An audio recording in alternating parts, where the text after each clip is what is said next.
Seneschal, please! You must let me have that treasure map!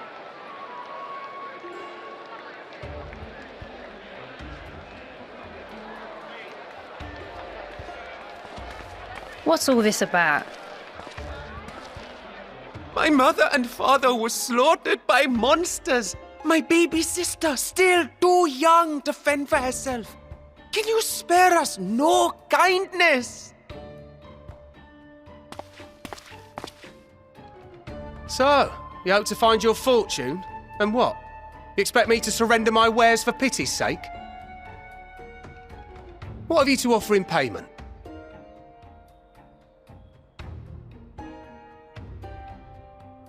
As I thought.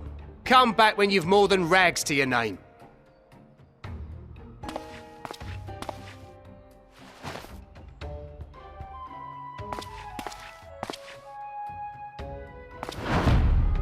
This is no mere treasure map. It is a guide to the vaults of Arzadal III, one of the great satraps of Radzat Han, and a direct descendant of Alzadal Khan. A map to Alzadal's legacy? So he says. A fake, I'd wager. This is no fake. The parchment is marked with an arcane glyph of passage. You may find the ruins hidden in the bounty, but you won't be setting foot inside without this in your possession. A priceless artifact it is, discovered amongst the rubble in the aftermath of the final days, and lovingly restored by yours truly. This map is the key to fabulous riches, and I'll be the king of fools to simply give it away. Be glad I am no such king boy. Your scrawny-eyed had never returned with that treasure alive.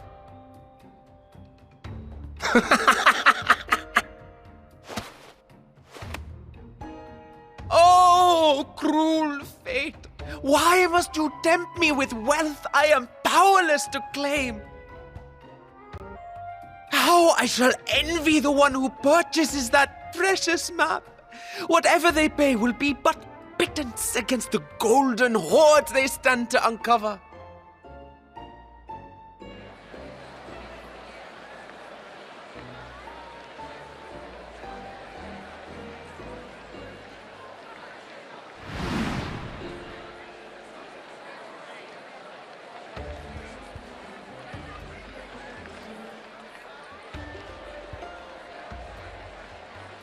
What of you, sir? Fighting man of your stature would surely relish the challenge of recovering Alzadal's lost fortune.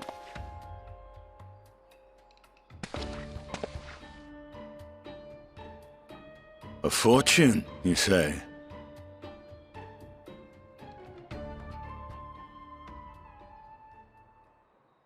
If I had but the strength to seize that treasure, my starving sister would never want for food.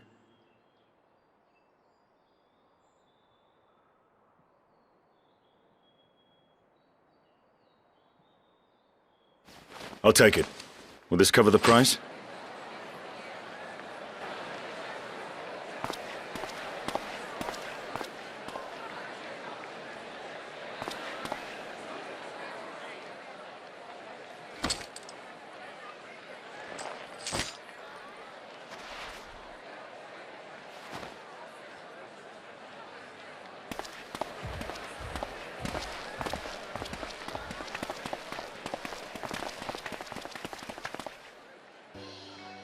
Well met, my friend.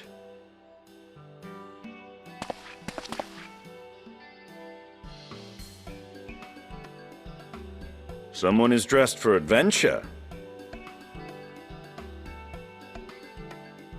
But why Favner of all places? Knowing you, I suspect there's more to your plans than sightseeing and shopping.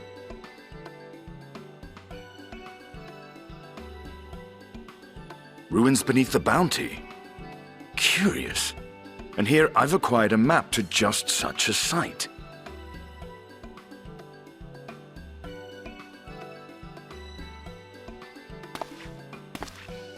With that sale, I do believe I've earned the rest of the day off. Thank you for your patronage, sir, but if you'll excuse me. You needn't mind us.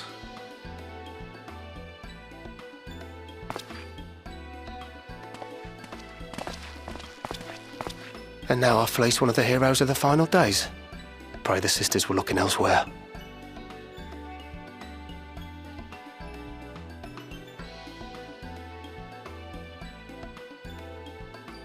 This map may or may not be genuine. Either way, we'll need a ship to find out for sure.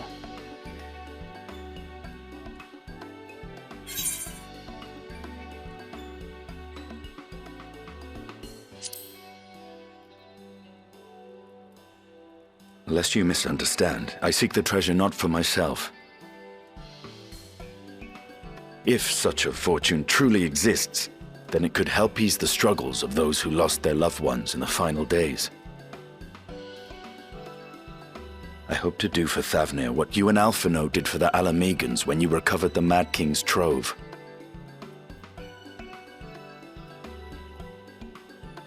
Come now.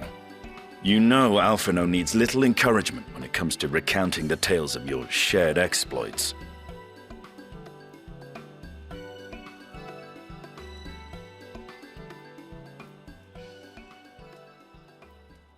Speaking of precocious lads, that boy in the bazaar was clearly an accomplice of the merchant.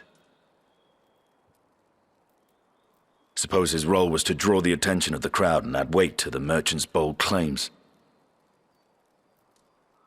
Transparent act for the most part. It was not all mummery. The need to provide for his sister rang true enough. Thus, if some portion of the profits end up in that waif's pockets, then I will consider it money well spent, whether the map leads us to the vault or not.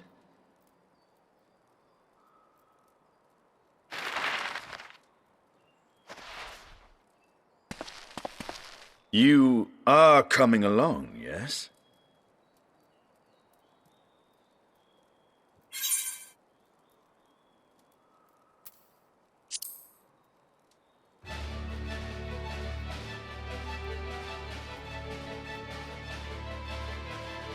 I appreciate the concern, but there's one thing I've learned from my time with the Scions, is how to better manage my coin purse.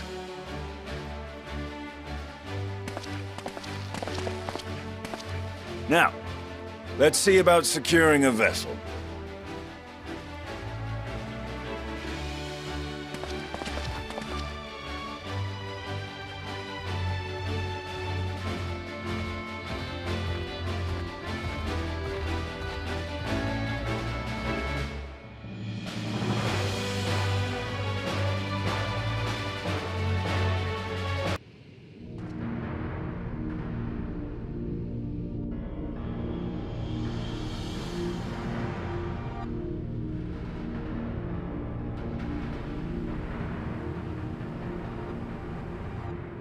What have we here?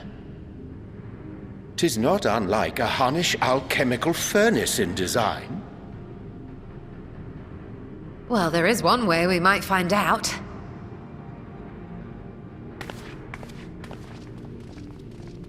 Stop! You mustn't touch it.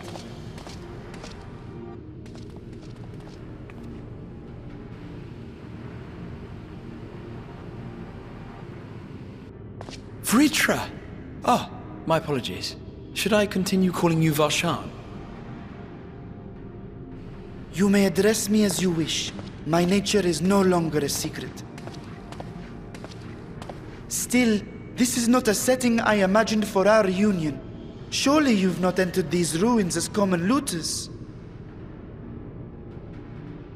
Would that we could deny your accusations, but I fear you're not far from the truth. Great Vritra, might we beseech thee to explain the nature of this strange contrivance?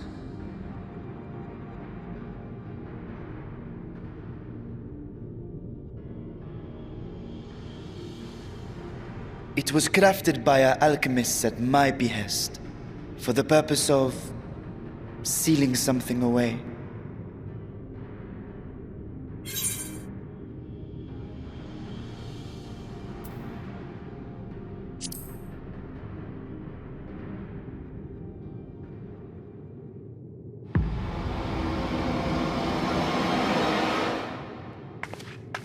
You and I will speak later.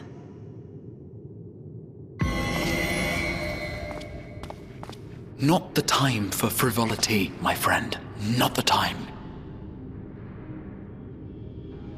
This something of which thou speakest, might it be some manner of threat?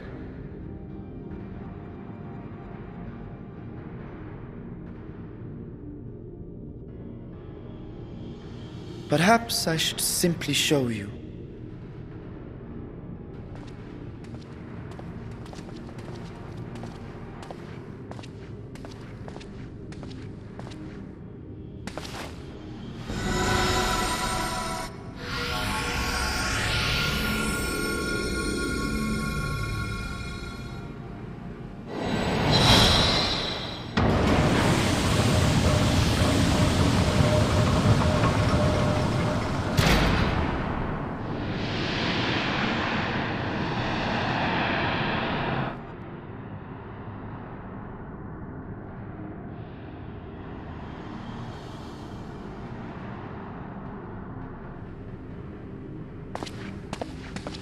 I have lifted the seal, if only for the moment, by an authority only I possess.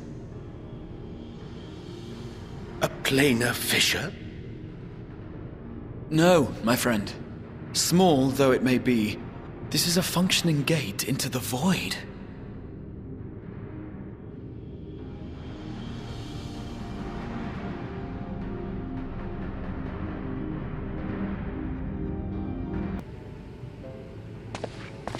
Their dedication was beyond reproach. Tirelessly they worked to expand the fissure, and after decades of toil, it finally grew to a size that a child might pass through.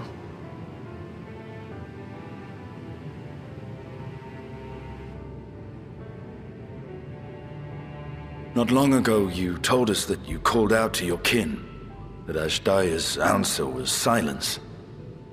I suspect the conclusion to your tale is not a joyful one.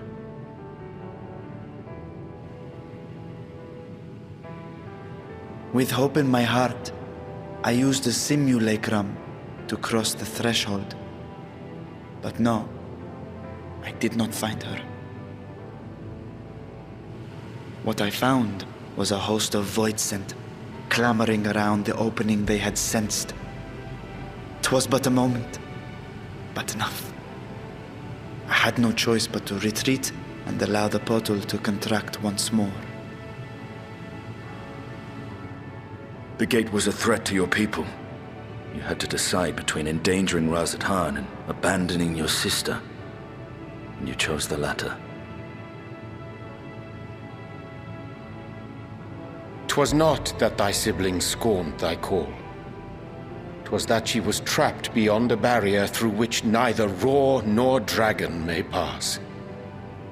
Even now, in the desolate world of the 13th. I can scarce imagine your pain, yet it was wise not to linger in that place. Too long a sojourn, and even a being of your power risks being warped into a creature of the void. You've seen this phenomenon before, when we stepped into the darkness.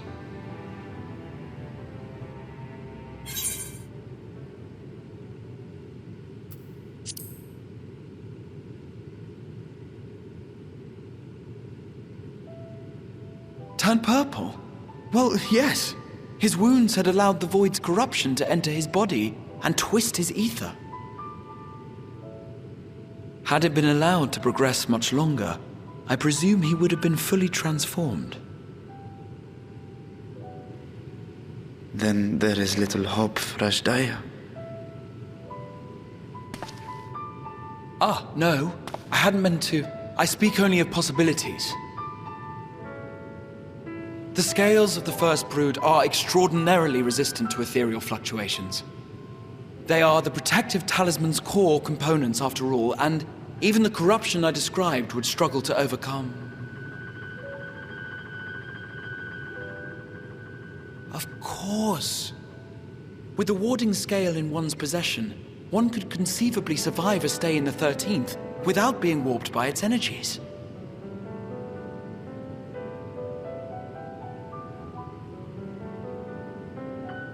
Be that as it may, it is too late to rescue my sister. 5,000 years too late.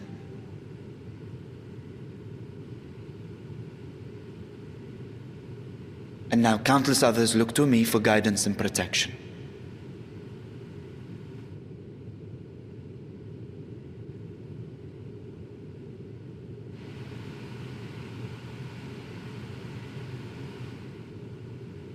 So when I sensed intruders in the ruins, I came only to ensure that the gate remained closed. That, and to secure the treasure, of course.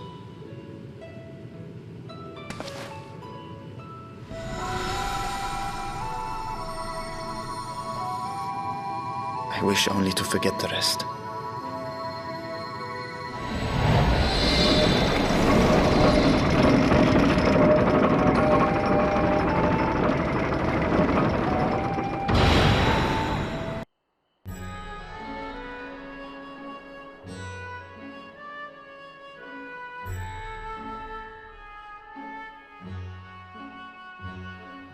I thank you for your attendance.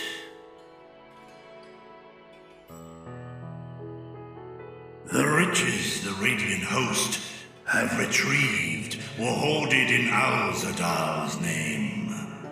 A fortune I set aside for a future day of need. And lo, that day hath come. May it aid our wounded city in reclaiming its vibrancy and vigor. In better times, I would leave such a task to our capable Ahawan. God's rest his soul. Finding myself bereft of his counsel in the here and now, I will assume the responsibilities of mine office directly. Firstly, the treasure shall be sold for more convenient currency. Thence, invested into the trading port of Yedlamad. Our merchants must have their operations restored, their ships rebuilt. Commerce must flow once more. None were spared the tragedy of the final days. Of this, I am well aware. But an absence was created by the loss of Kalzal's consortium. And by filling it, we provide new means for our fishermen, our artisans, and others to bring their wares to distant markets.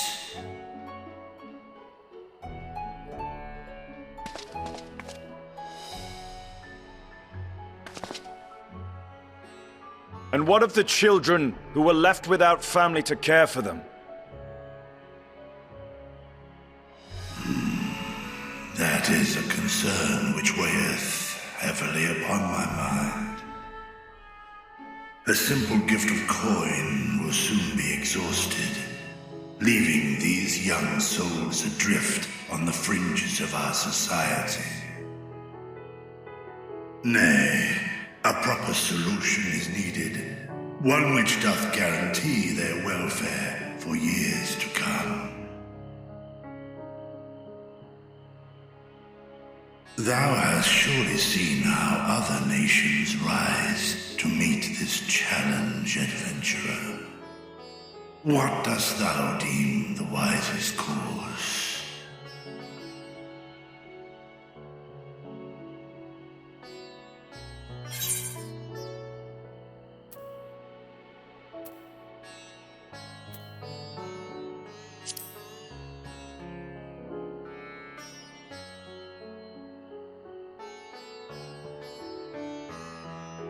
Of course, the revival of trade can contribute to the building of a new institution. Let us put this idea into practice. A contract shall be written, requiring all who receive of Al-Zadal's treasure to commit a portion of their future earnings towards the running of an orphanage.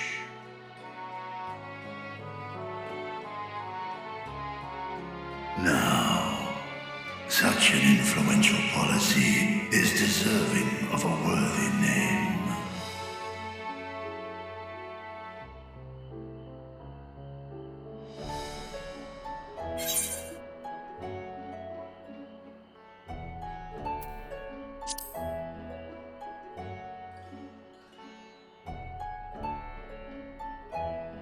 A successful merchant. I believe I see thy reasoning. Kalzal should be remembered, not as the blasphemy which terrorized Thavne, but as a hard-working and generous man who brought much wealth to our shores. Do any among you object to this proposition? Many here lost loved ones to the beasts. In that time of strife, any one of us could have broken. Any one of us may have been taken by despair. When I think of Kalzal, I feel no hatred. Only a stinging regret that we could not save him as well. Isn't that right, men?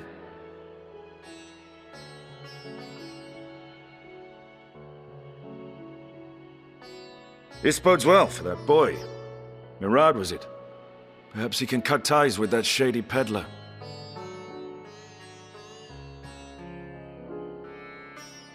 Then let it be done.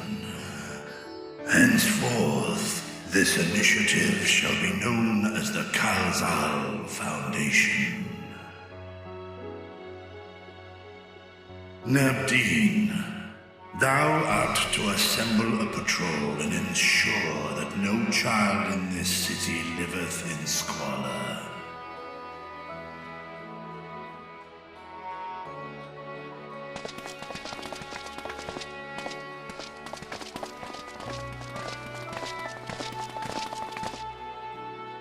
Clerks, see to the management of our funds and make haste. Our citizens must not suffer a day more than is necessary.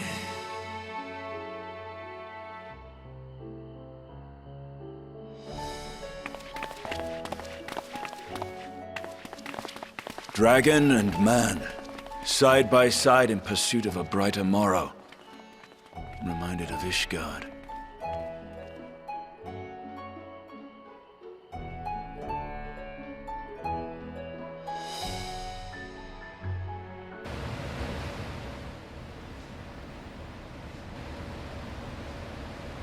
Right, here we all are. You discovered something new. I took a closer look at that device.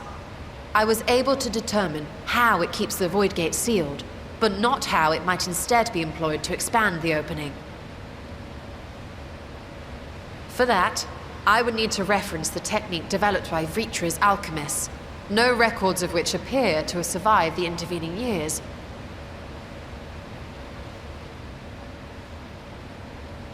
We know this, so why have you sent for us? Have you learned aught of value or not?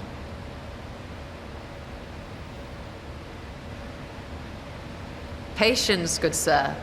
One must introduce the subject before launching into specifics.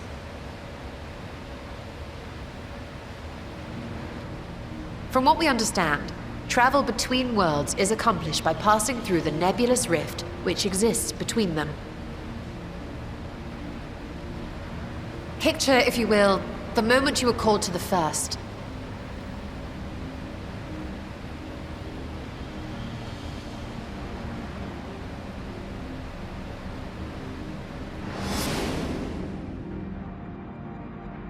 You touched a focus of some kind to help the Exarch pinpoint your location. His summoning spell then channeled the energies of the Crystal Tower to begin your journey to his world.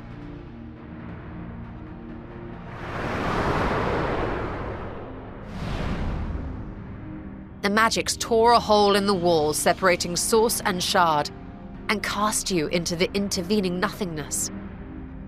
In that place, the laws of nature hold no sway.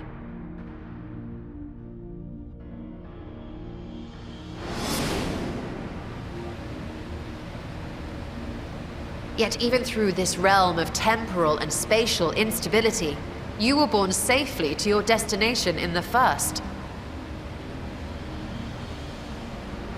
The feat that guided you across such an unimaginable distance, both physical and metaphorical, was nothing short of a miracle.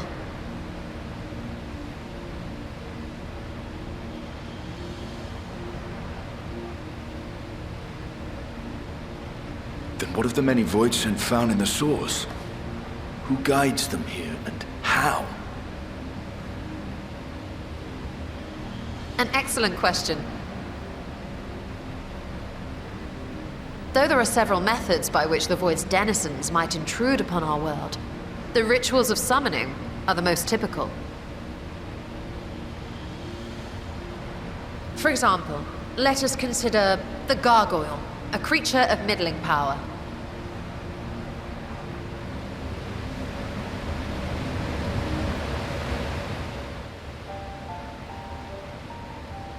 Wait. You said that Voidsent must be called here deliberately by someone in the source, reeled in like a fisherman with his catch. Exactly. For a being to navigate the chaos of the rift, with or without form, there must needs be a guiding agent on the other side.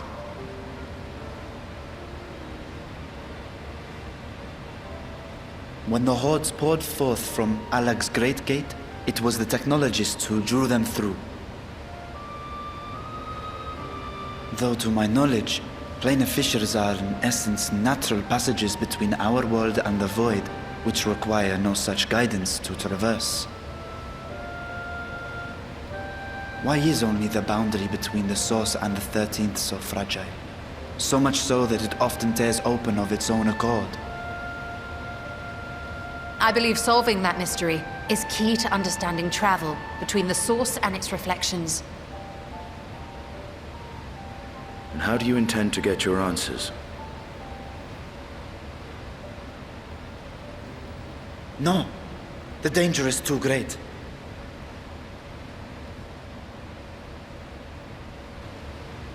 Perhaps. But what some call danger, others think of as adventure.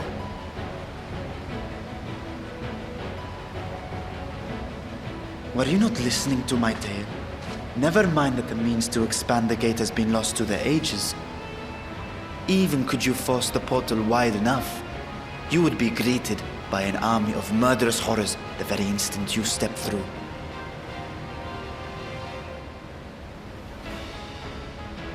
I assure you I was most attentive, and I agree that to go alone would be certain death.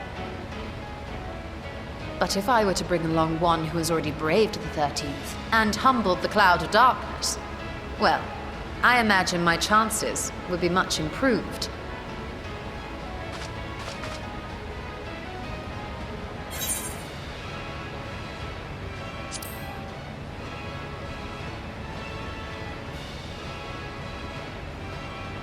I had a feeling you might say that.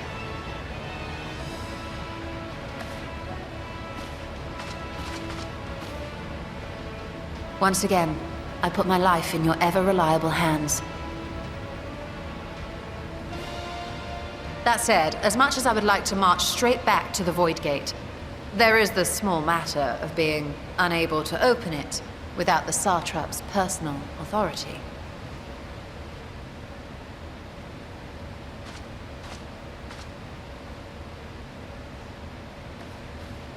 As I've said before, I will grant you and yours any boon you choose to name, provided it does not endanger my people. You have my word that we will take every precaution. Not a single Voidsent will be allowed to threaten Radzat-Han, assuming we manage to expand the portal in the first place. You have a plan. Actually, I had hoped you might help us with that. I presume the alchemists you retained supplied you with some explanation of their methodology. That they did. House Daimir was overseeing the project. Daimir. Ah, yes. The family associated with the great work.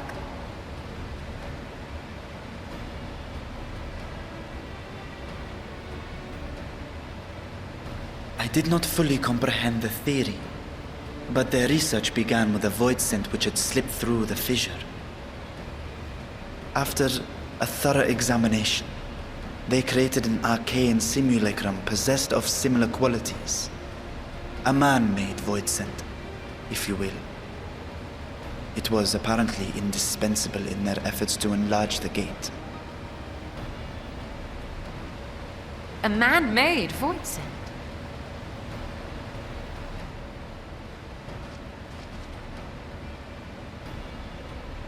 Yes. Being great admirers of the Archons, House Daimir submitted detailed notes to Charlene's official committee. They expected praise and accolades for their simulacrum, and were thus devastated to be informed that their work had been classified as prohibited material. If that's true, then those notes might still be stored in a forbidden archive somewhere. Not Google, of course, since that library had yet to be built. Which leaves us with...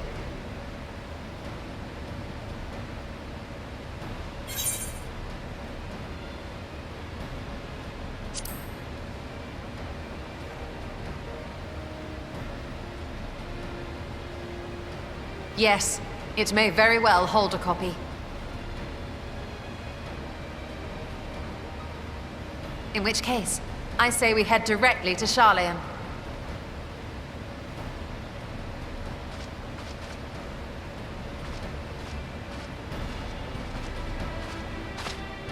Unless you anticipate needing help to reach the high shelves, I see myself being of little use. Go on ahead. I still need to find Mirad and tell him about the Kalzal Foundation.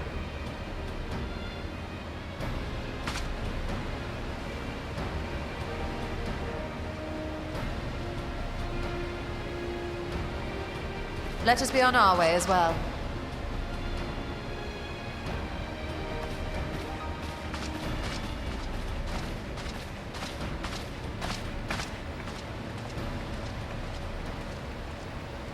They are resolved to venture into the void. Do I sit idly by?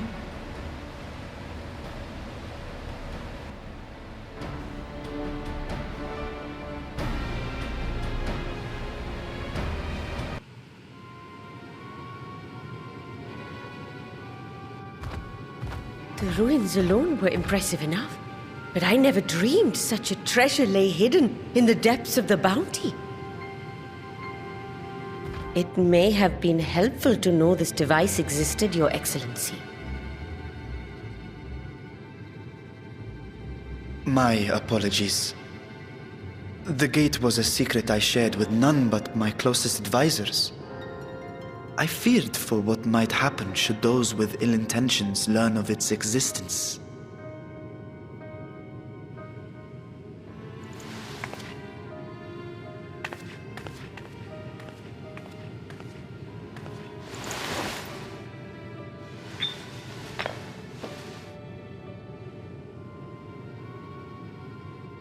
What is it you're doing now? There is something I wish to verify. The NOAA reports claim that a short stint into the void carries little risk of etheric imbalance. Should one suffer an injury, however, or if one's expedition drags on longer than intended, that risk becomes significantly greater. Graha theorized that a warding scale would confer protection from the void's corrupting influence. But I would prefer to test that hypothesis before we set foot in the 13th ourselves. So, this is an experiment of sorts? Yes, an experiment. Tell me, how would you go about testing the efficacy of the warding scale?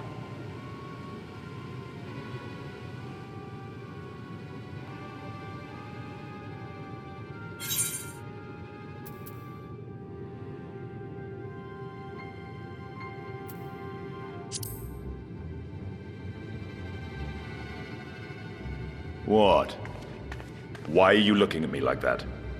Surely you'd not expect me to wriggle through that tiny portal. We needn't attempt anything so drastic. A small familiar should serve well enough.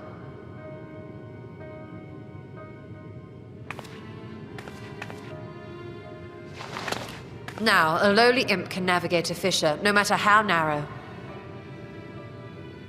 Which means an arcane entity of similar stature should be able to manage the same. I hadn't wanted it to come to this, but no other familiars will do, I'm afraid.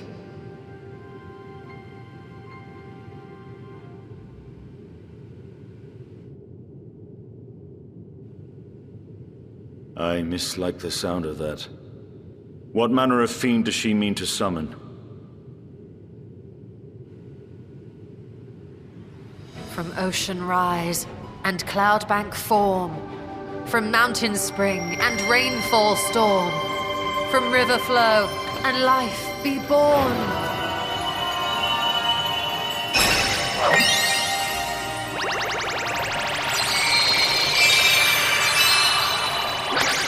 Water, water, froth and foam!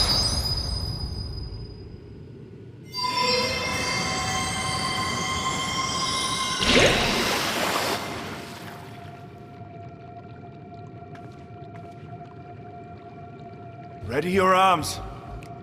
I fear she's been possessed. Oh, come now. That was adorable.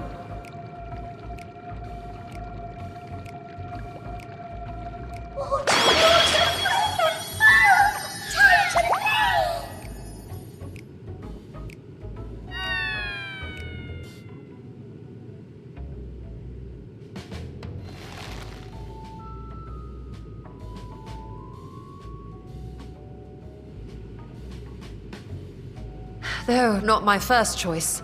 These familiars I conceived of as a child have the best chance of fitting through the gate. I only wish my younger self had considered a more dignified ending to the creation ritual.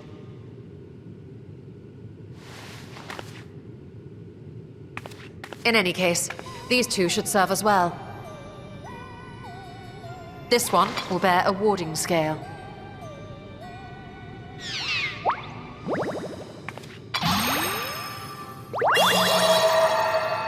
And when they return from the 13th, we can observe how the talisman, or absence thereof, has affected the progress of the Void's corruption. If I could impose upon you to open the gate, Your Excellency? Ah, yes, of course. We should also be wary of void scent slipping through while we conduct our experiment. Estinien, you are to keep Nadana safe from harm. As you say. You had best be on your guard as well.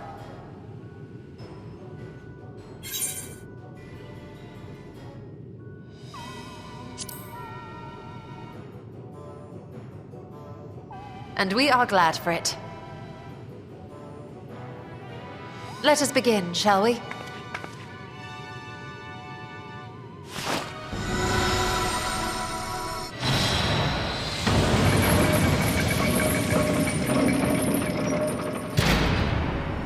Nixies, into the void.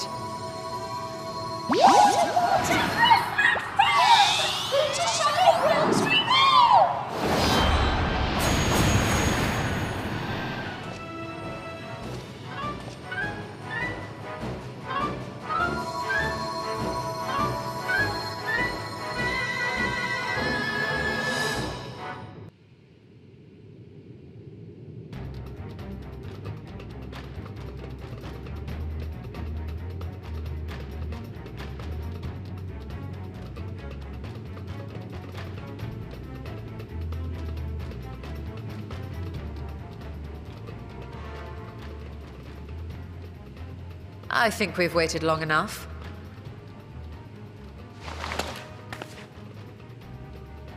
Nixies, return to my side.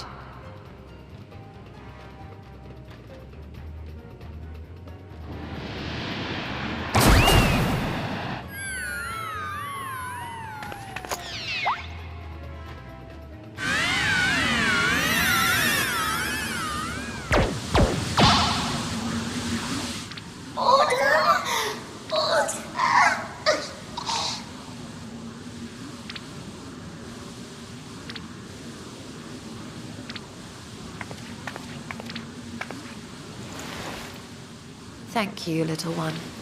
You did well.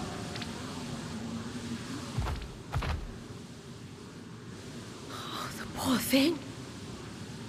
Its essence has been irrevocably warped.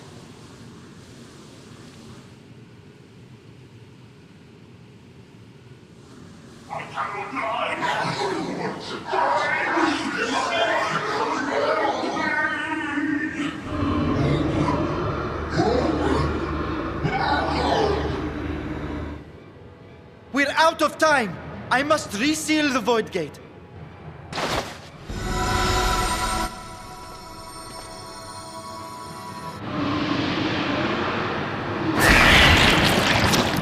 They're coming through!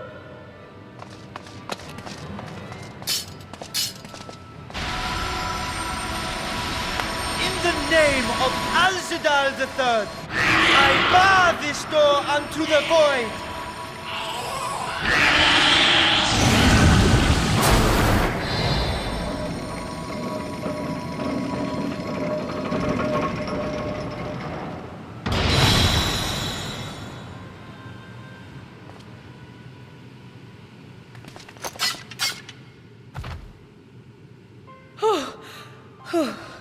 Well, that was a sharp lesson in the dangers of void gates.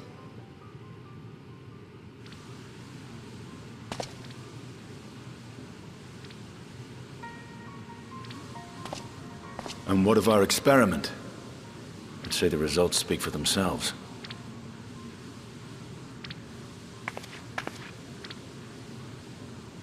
The unprotected Nixie has suffered extensive etheric corruption. As Nidana observed, it's well on its way to becoming a void scent. The one merged with the talisman, however, appears unaffected. I sense no changes to its equilibrium. Rest now, little ones.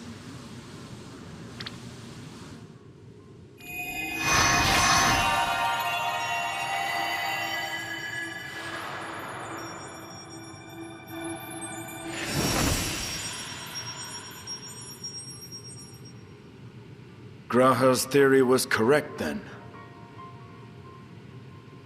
So it would seem. But while our second familiar was untouched by void energies, the talisman itself shows signs of degradation. It was, of course, originally designed to shield the soul from primal tempering. It stands to reason that etheric corruption of a different sort would affect it differently. We may need to modify the warding scale's design to account for the 13th's uniquely unstable ether. You've said much of the Void's instability, but my imagination fails me. What manner of place is this broken world? Ah, my apologies. I forget that not all of us spend our days sequestered in dusty archives. The 13th is a reflection of the source that was drowned in a flood of darkness. In Emmett Selk's own words, this tragedy was a result of the Ascians' attempts to force a rejoining. They erred in their haste, and made of that world a useless void.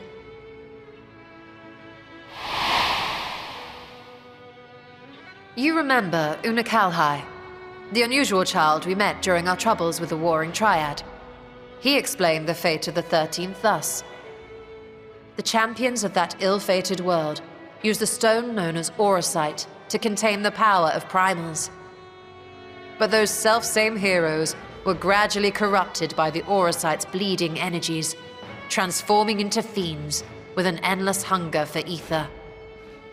By the time anyone thought to oppose them, Light's strength had grown too feeble, and the balance of the 13th tipped into eternal darkness.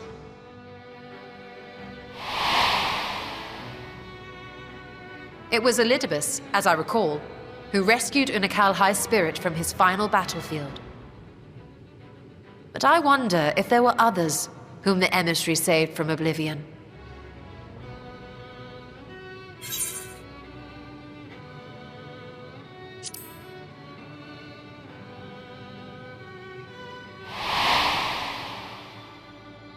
The server, Ciela, wasn't it? And you say she was another of Elidibus's pawns?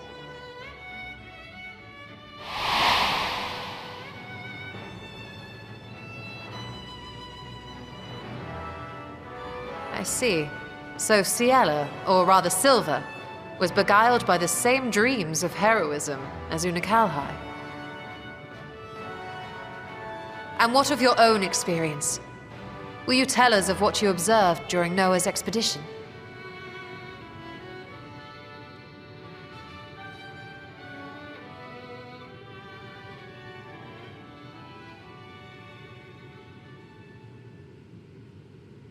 I can picture it now. The sunless, Stygian expanse, infested with legions of ether-starved monstrosities. A void in every sense of the word. What you have described in such lurid detail is exactly why I hesitate to encourage you.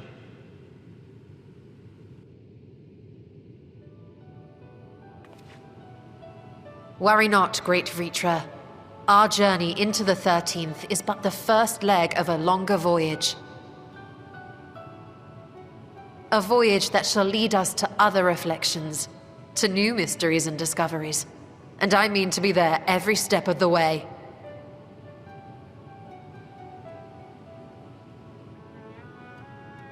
But first I must focus on refining the warding talisman. Then I can begin work on constructing an artificial Atomos. Or I could, if I had the relevant manuals to hand. Might I be so bold as to request access to the Satrap's family archives?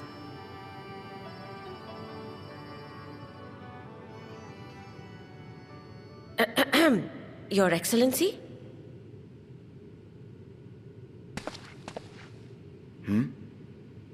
Oh, yes. That can be arranged. I will speak to my officials upon our return.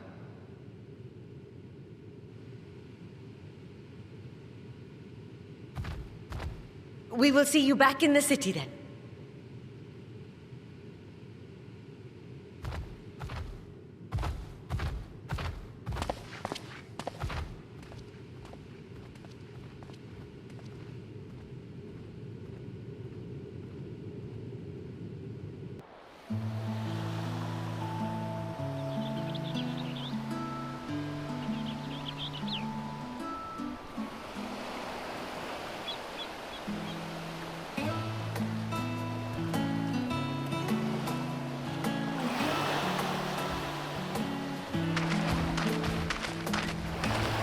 My apologies for keeping you waiting.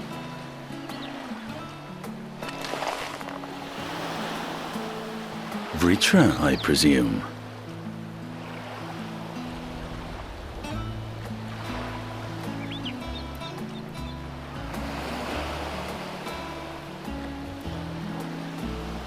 Indeed, this vessel now serves as a host for my eye.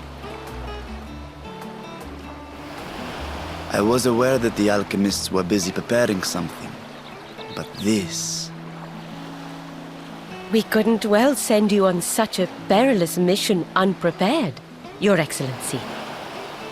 We spared no effort in crafting the body, and I dare say you'll find it adept at wielding weapons and magics both.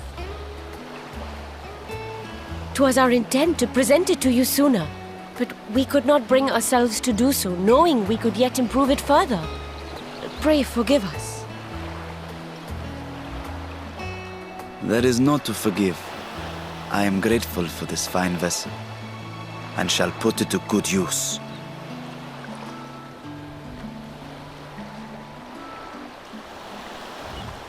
Again, I ask that you watch over Radzatan in my absence. The dangers we go to face are great and many, and I fear I will be unable to give matters here due attention. And in opening the Void Gate, there is ever risk that Void Scent will find their way into our world. Rest assured, we are more than prepared. Our soldiers have been training under Master Estinien. On my honor, we will not suffer a single fiend to pass. So, think only of your mission, Varshan. Ah, but seeing as this is a different body, perhaps we should use a different name. Nay, Varshan shall suffice. Though I may have thus grown up, I am as ever a little brother to you all.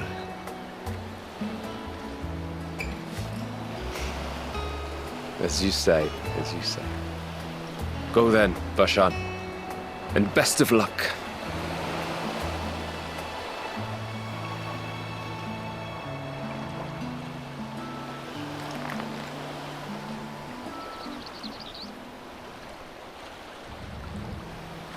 I have something for you as well.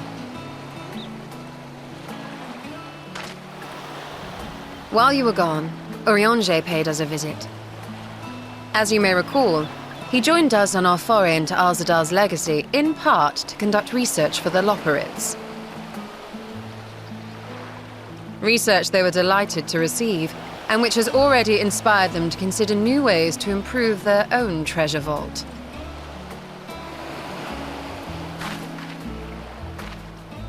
As a token of their gratitude, Livingway entrusted a familiar relic to Urianger.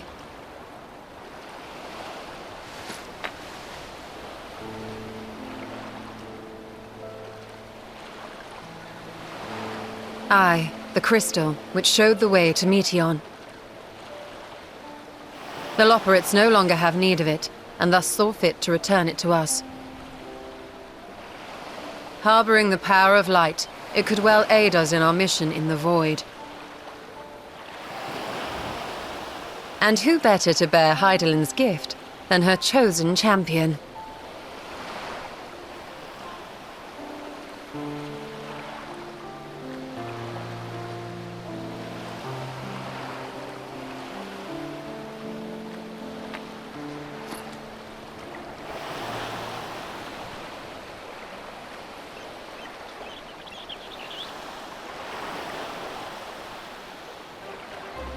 If there is nothing left to discuss, then let us depart.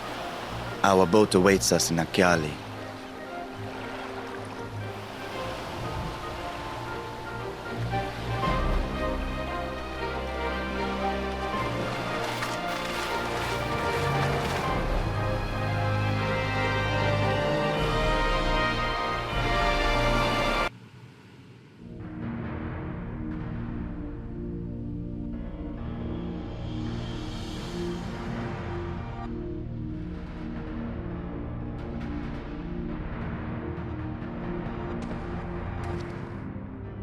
I shall now lift the seal.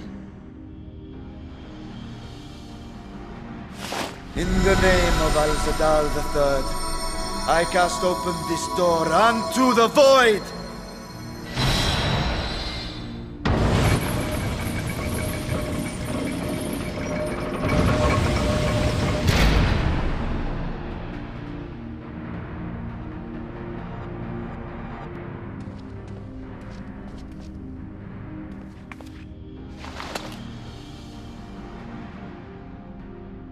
Go!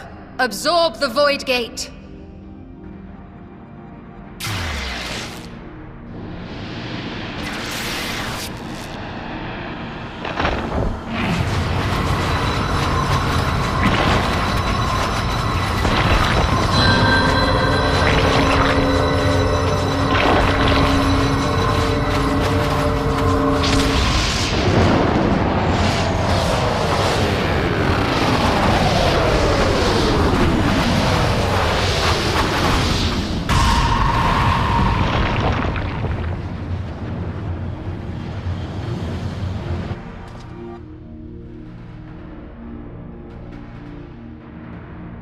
It worked. We should have no trouble passing through a gate of that size.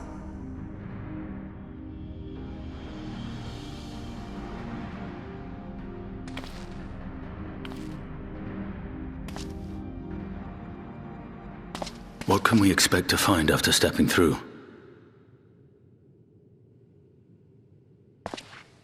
On my previous foray, I emerged in a castle swarming with void scent. I was hopelessly outnumbered and forced to turn back. But together, I am confident we can hold our own. Upon our arrival, let us deal with any hostile entities and secure the area.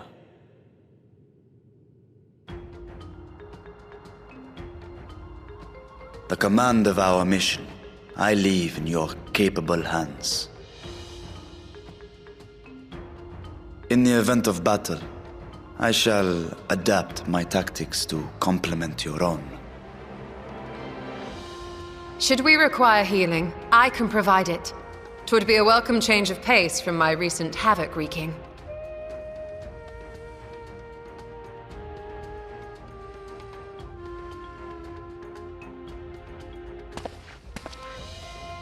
Take heart, my friends, and have faith. We will brave this broken world and rescue my sister Ajdaya.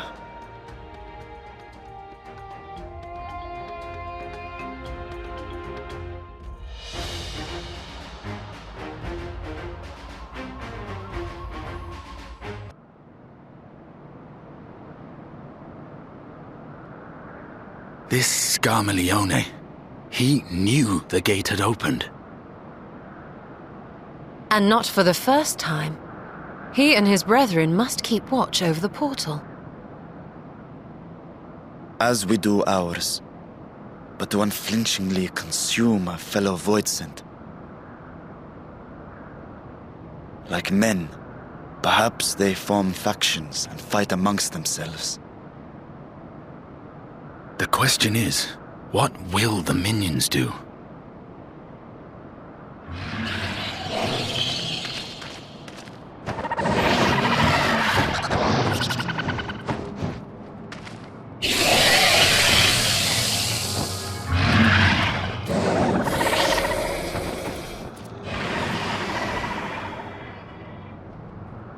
Your mistress is no more, and the one who consumed her we slew in turn. Do you still mean to try us?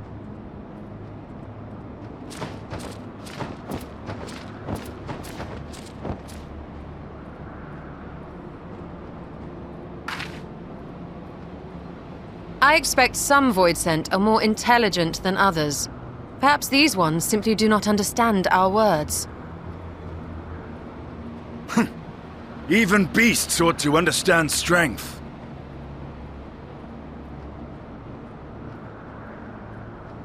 There is much we do not know about voidsent. If we are to survive their world, it would be wise to learn their ways.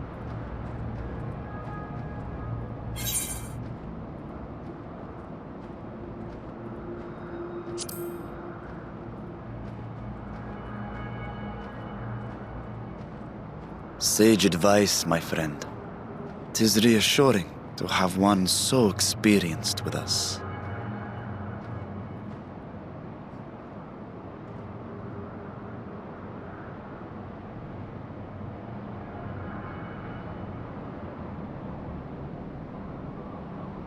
I am here, sister. Finally here. And I will find you. I swear it.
You are the friend.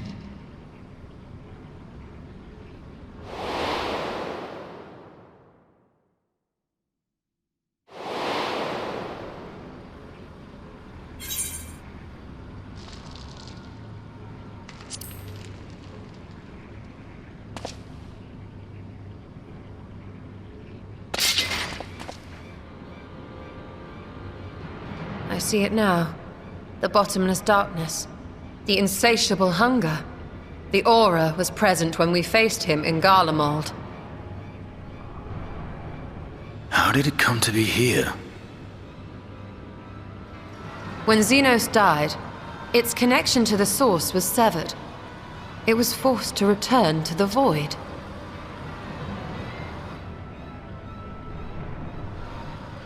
Xenos. Yes, that was his name. And you are the friend, are you not?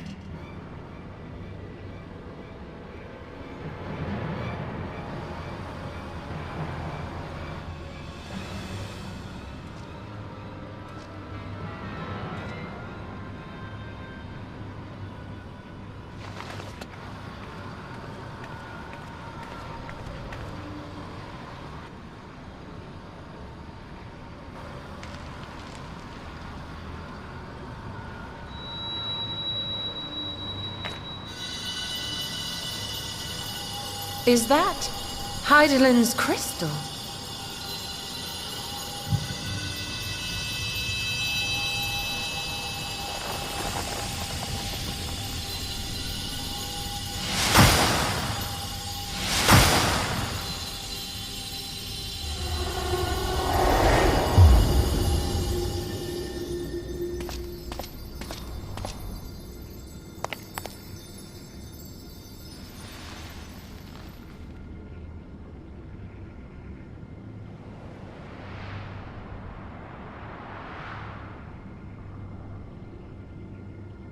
But how?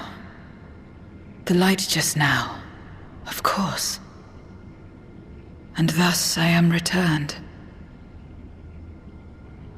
What do you mean, returned? Who are you? I was once bound to the man named Xenos. His avatar, until you killed him.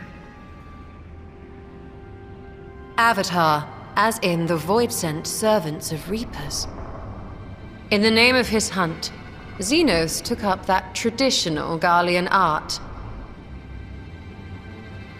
And through it, he forged a covenant with a being of the void to lend him strength. Covenant? A curse, more like. He stole my power. There was no equity in the arrangement. My very essence was altered, twisted into a tool to serve his desires. Your previous appearance. This is your true form, then.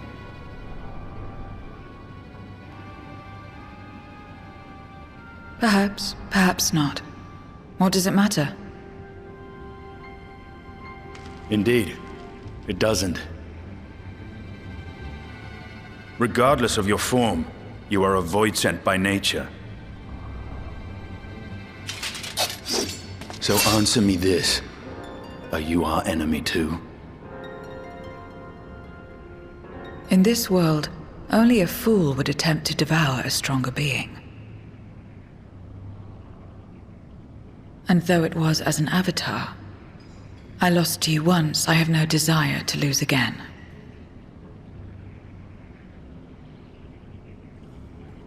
Good enough for me.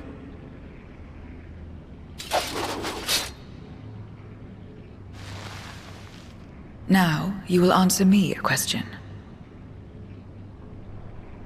Xenos called you friend. That's what you are? A friend?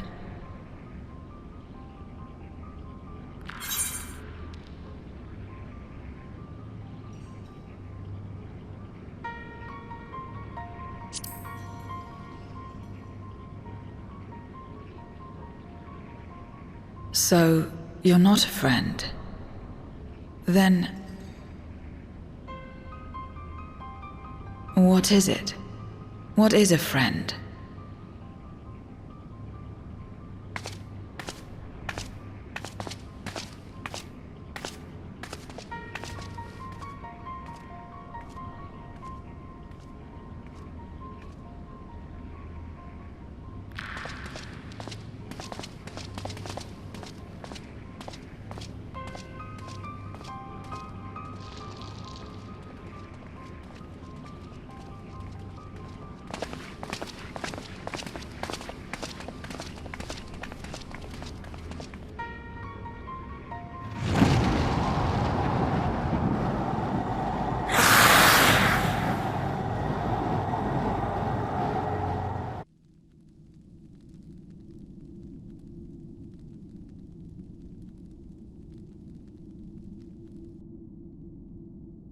This place is as good as any.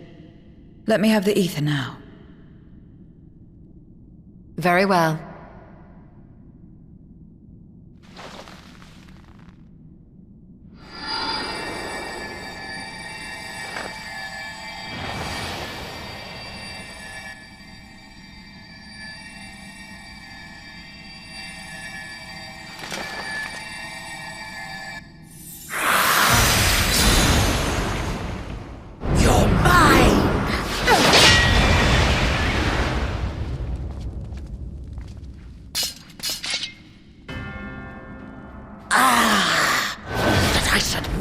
My mark. That fiend again? But we struck it down. Watched it die. Fools. Death doesn't exist in this world. And I am free to return whensoever I please. Death doesn't exist. Of course, in the first, the power of light, of passivity, prevents life from emerging in the empty. But in the 13th, the power of darkness, of activity, prevents life from finding rest, even should soul be separated from flesh. So unless one's essence is absorbed by another, it is possible to return again and again.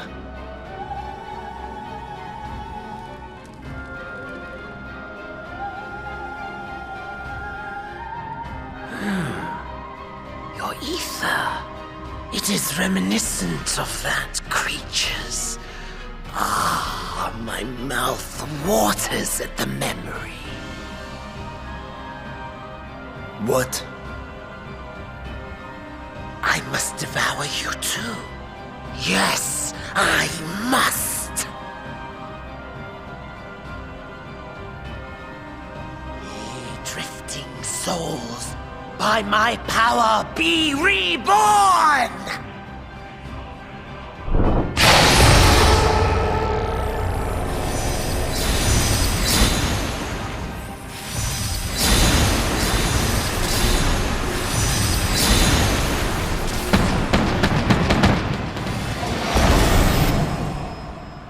If it's another death they want, I say we give it to them.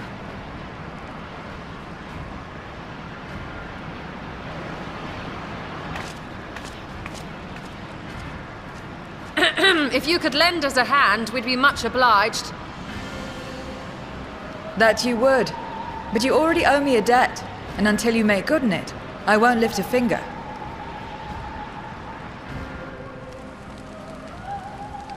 We'll speak after you've won.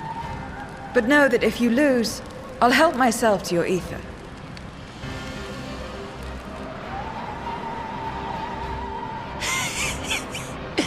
That a bothersome duty should deliver to me this lavish feast.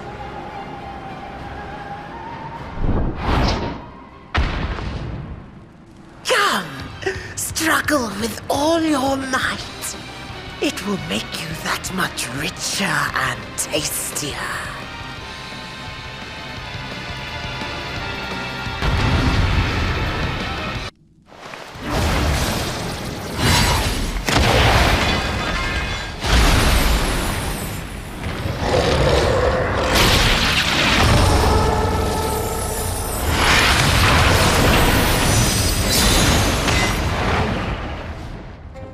When will you learn? No matter what you do, you cannot hope to win. You never know until you try, and I'm always happy to experiment.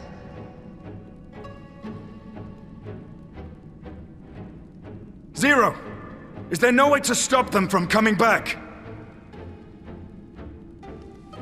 There is, but I have no reason to share it with you.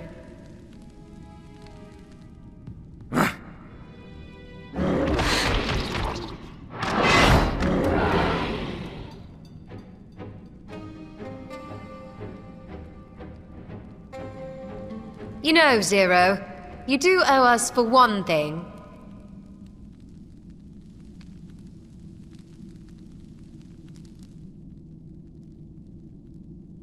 Your name.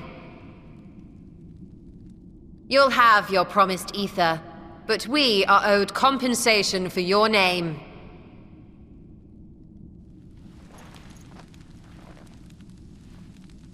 A name for which I did not ask. But that I nevertheless did accept.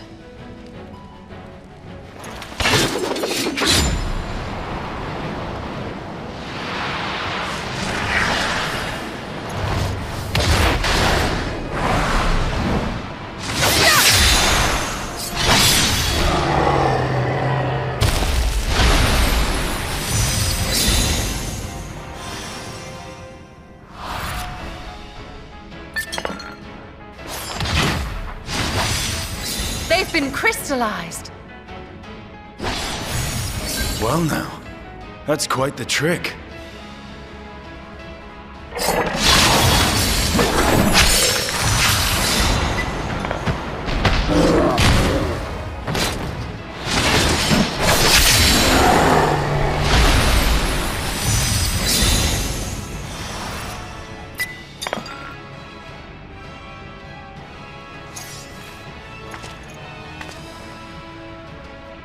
Satisfied? Completely. Come, my friends. With Zero's aid, we can defeat him. What is this? What have you done?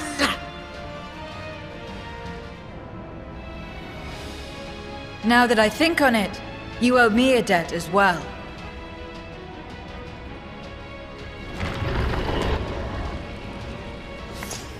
You may have missed your mark, but I won't miss mine.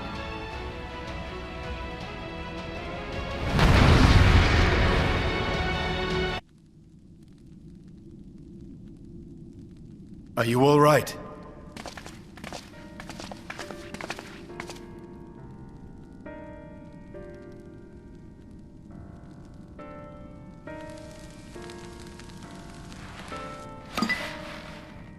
The Void Sense essence remains. But it has been sealed away, transformed into crystal. Memoria. Scarmelione called them. I take it they are connected to the war of which you spoke. Aye. Their use was central to the Contra Memoria, hence its name. And to my knowledge, the transformation is permanent. I see. We thank you for coming to our aid. I repaid a debt, and in doing so ensured that I receive my own due compensation, which I shall have now. Yes. I still have work to do, so I would thank you not to get carried away.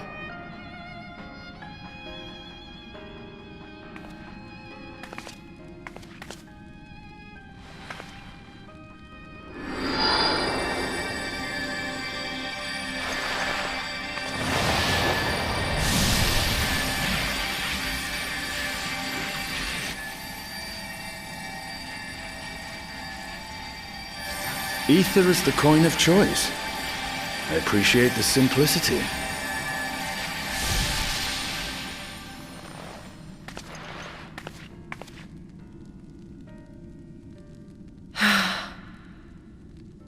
That makes us even, I trust.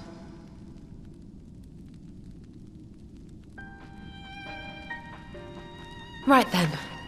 When you picked up the crystal, you experienced a vision, did you not?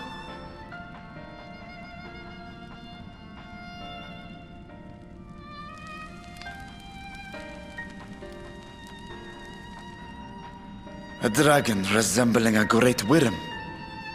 I dare to hope that it was Ashdaya. Even as it pains me to think she's been made to suffer. For the ambitions of this Gullbears.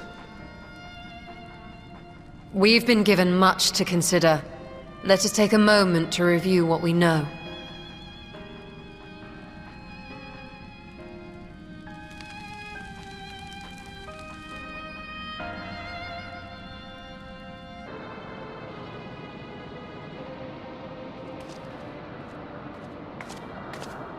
One of the Archfiends approaches.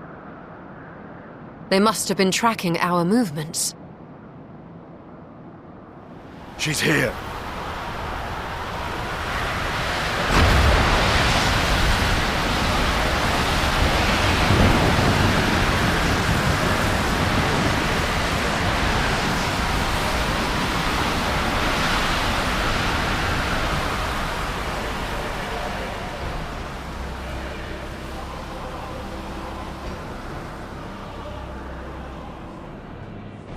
Excellent. You've saved me the trouble of traveling to Troya. So you're Barbaricia. Mind your manners, mortal. My name is not to be spoken, save in reverence and fear.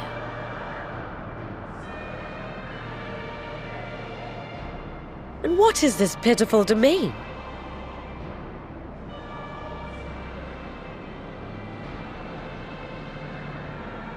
Pitiful wretches all. I will put you out of your misery.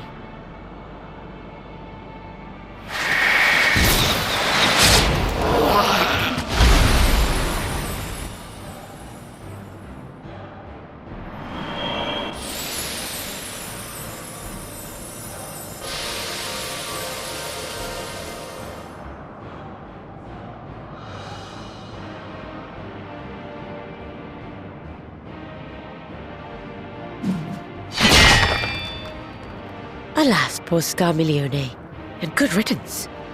Felled by outsiders in pursuit of what? Pray tell? A dragon. One who crossed to this world thousands of years ago. Know you aught of it? A dragon, you say?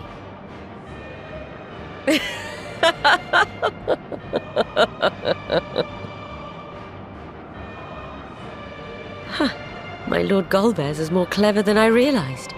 To let the prize live, that it might lure more prey to us. Very well. In gratitude and service, I shall devour every last mote of their souls. Where is she? Where is Ashdaya? You even share its scent. How curious and irresistible.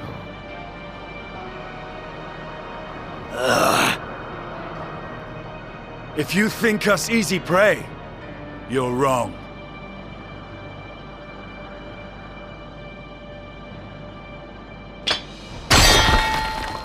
Unlike Scarmiglione, I need not skulk in shadow to claim what is mine.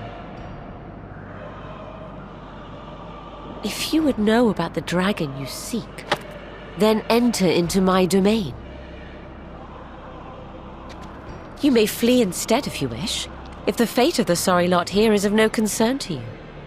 One way or another, I will have satisfaction.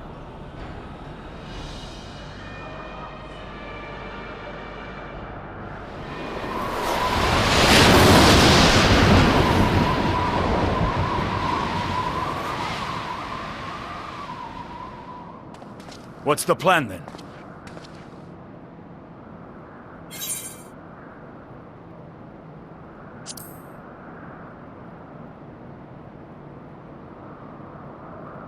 Indeed. Yet she will have the upper hand in her domain. We must be no less than fully prepared. We find her and get our answers. Will you be joining us, Zero?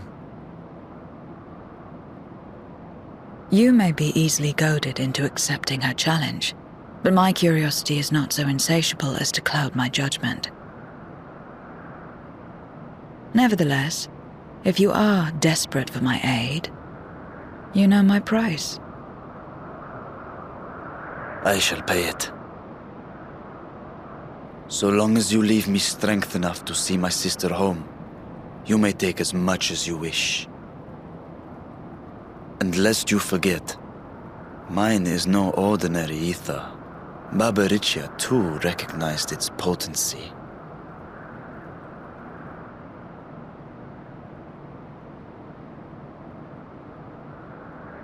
Very well. We have a bargain.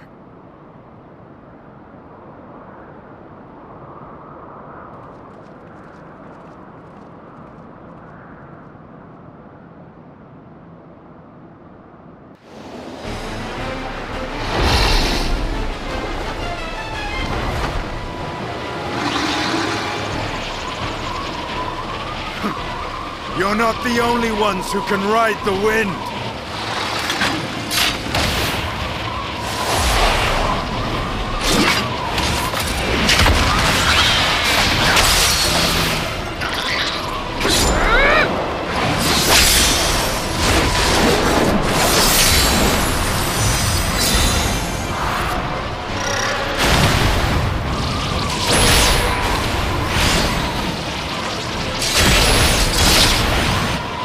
Leave these ones to us. I see to Barbaricia.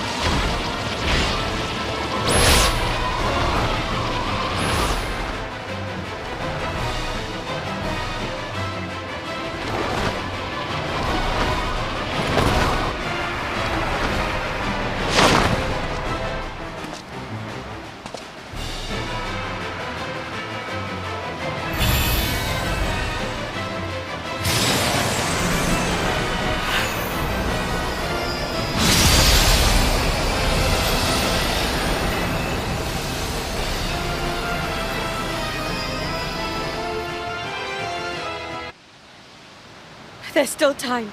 With more of the dragon's ether, I can yet... You're finished. Damn it all!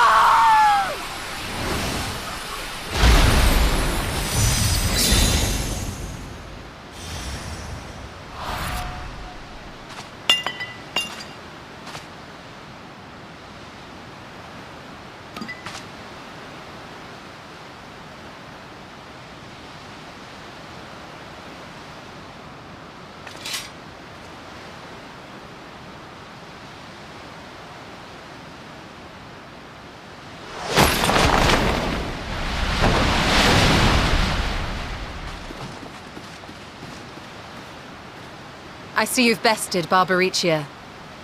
Well done. Her minions too are all crystallized or scattered. The day is ours. What of my sister? Tell me you learned something about Azhdaya.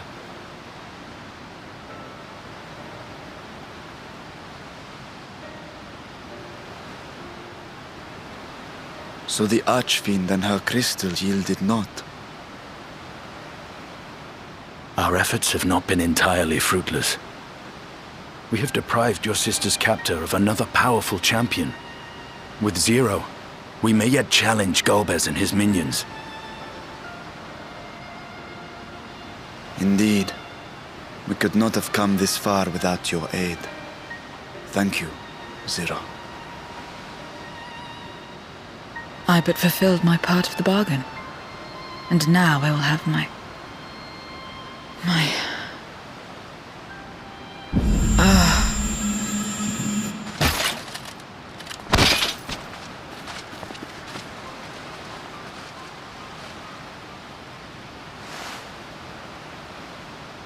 Her ether is nearly spent. Perhaps unsurprising given how much power she used. I wouldn't want to face another Archfiend without her. We should hurry back to Zero's domain. Agreed. Eager though I am to continue, it would be unwise to risk our lives for the sake of haste. Let us suspend the mission and tend to Zero.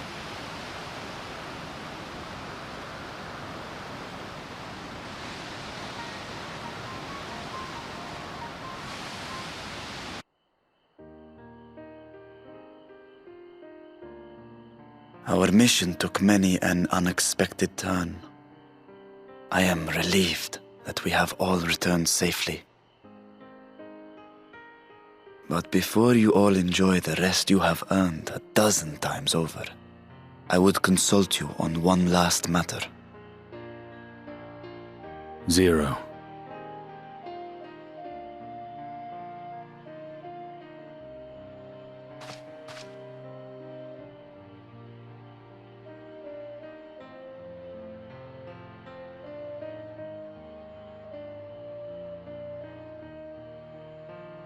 While she appears none the worse for wear, she remains locked in slumber, and I cannot help but worry. Is there aught we can do to expedite her recovery? If her ether is exhausted, perhaps I can share some of mine now.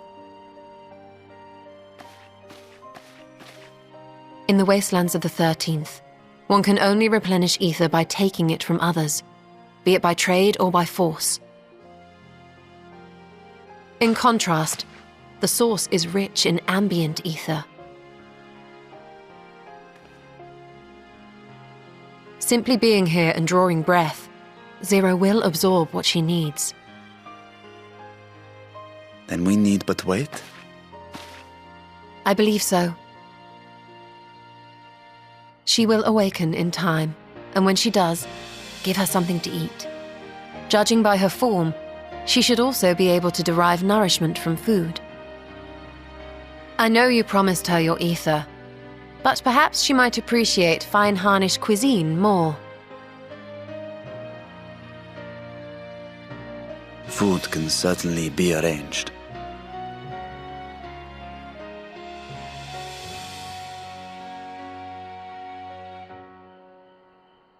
She looks like any other person.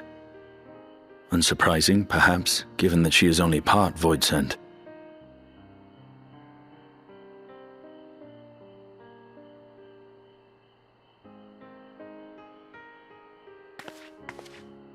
Zero said before that Xenos had altered her essence. A change wrought, I suspect, with the power of darkness. It acted upon the part of her that is void sent, rendering it dominant. Thus we were able to reverse it with the power of light. I labour to believe that Xenos possessed such arcane knowledge. In all likelihood, it came from Fandaniel.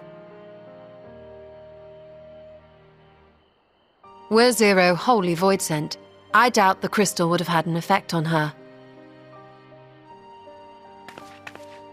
One might say that Hydaelyn had a hand in your meeting.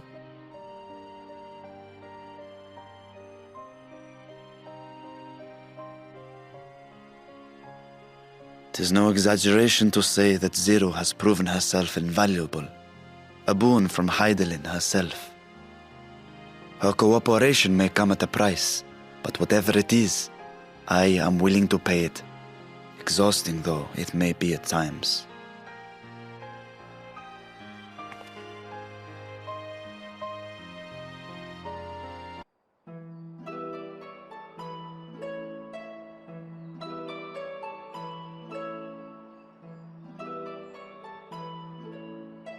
So, what are your impressions of Radzatan? There's a lot of mortals.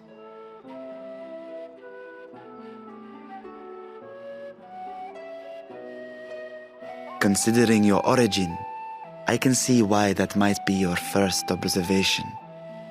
Though they would call each other people, I think. If you wish to know about our fair city, I should be glad to place a guide at your disposal. No need. I'll show myself around. There's only so much about my home I can share with you in return, after all. While I remember some few tales of the past, I cannot speak to their authenticity. But if that is enough, then I will tell you of the events that saw darkness engulf our world. The Contra Memoria.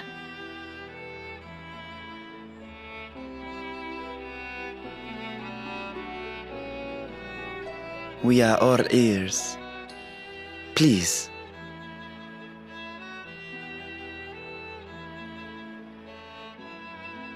Long ago, light filled the world and all was at peace. But then the servants of darkness came, and they bequeathed a black art unto men. Channeling the power of hope and prayer, one could call forth fearsome beings known as Eidolons.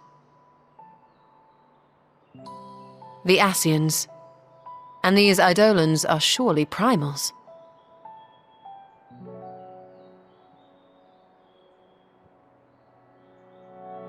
Then you have faced the same, and understand that when an Eidolon is birthed, strife follows.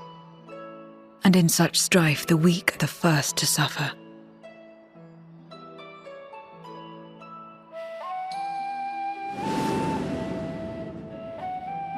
When it seemed the world would be plunged into chaos, heroes appeared. They who were blessed with a singular power. The power to bind the ether of Eidolons within crystals known as Memoria. My mother was one such Memoriate. But in fighting to save many, she herself was touched by darkness. As was I. And so you were born part Void Sent, before the world was overcome. How exactly did that calamity come to pass? Did the Memoriates not triumph?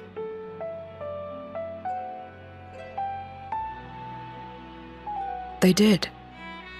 They expunged the seeds of chaos and restored the peace, only to find themselves seduced by the darkness they had sealed.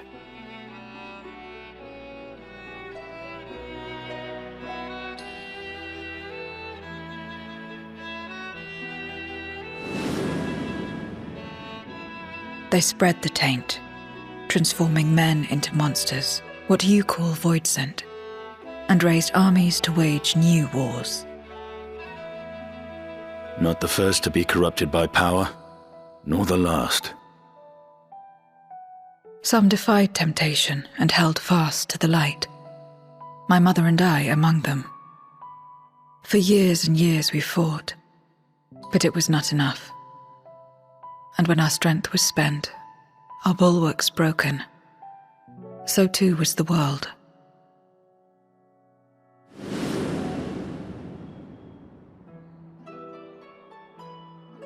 The flood of darkness.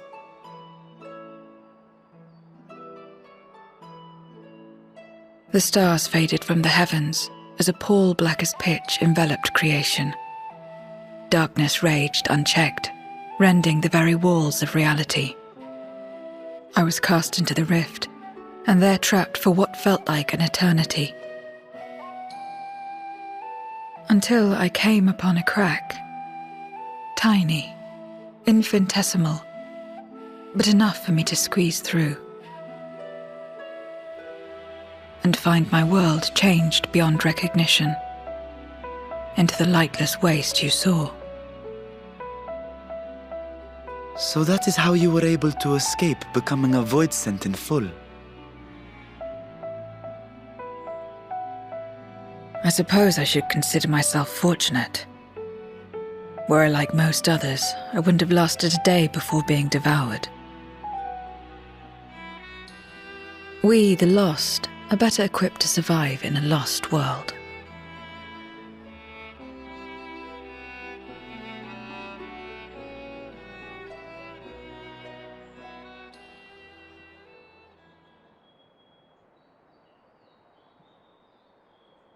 A lost world, you say?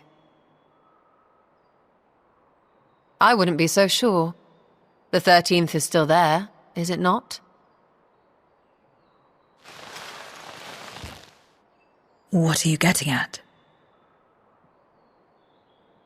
To explain requires that we initiate you into the truth of the source and its reflections. Be warned that this will take a while.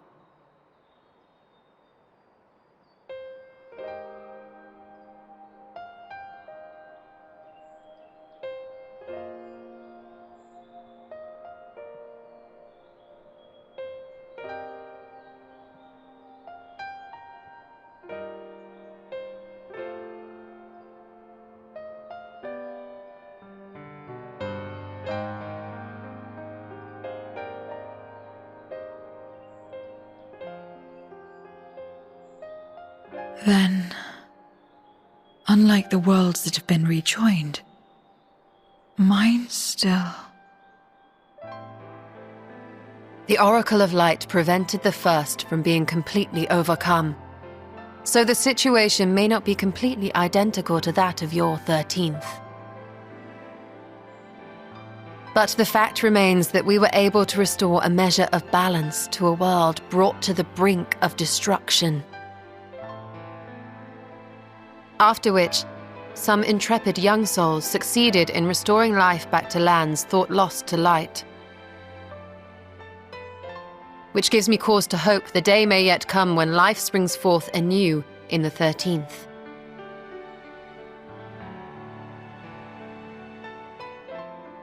Of course, these are only possibilities. I offer no guarantees. But having experienced what we have, I dare say we are more qualified than most to speak on the matter. Wait, I don't understand. Why would you say these things? As if you mean to... But the sole reason you came to the Void was... To find a dragon, aye. And in light of what we've seen, we'd be fools to strive for more. But we Scions, former Scions, begging your pardon, have a habit of not leaving well enough alone. And old habits die hard, don't they, my friend?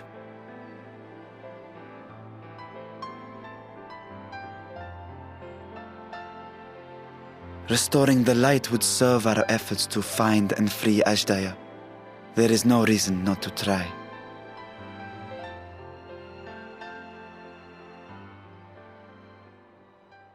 Do as you will. I have no desire to save that world.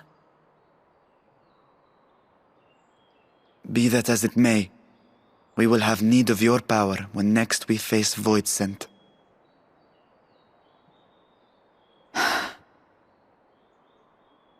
You know how it works. If you want my help, you must pay my price. And now that you've drawn Golbez's attention, it's going to cost you more. A lot more.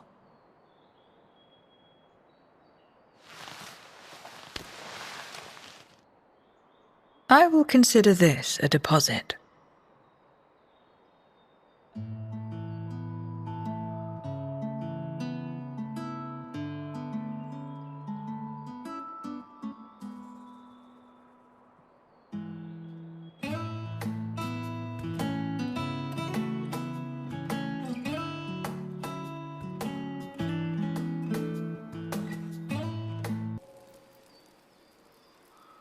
Everyone is here?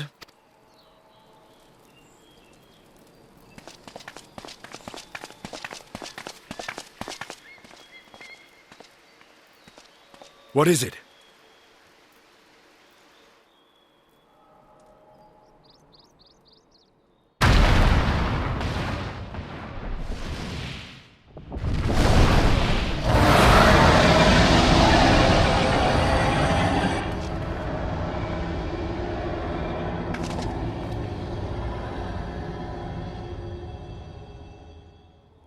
He's calling.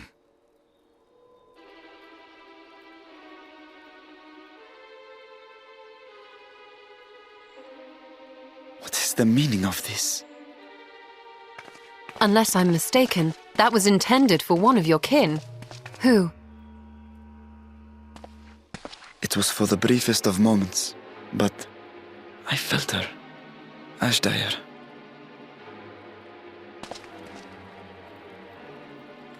I thought she was in the Void. As did I. Yet the presence was unmistakable.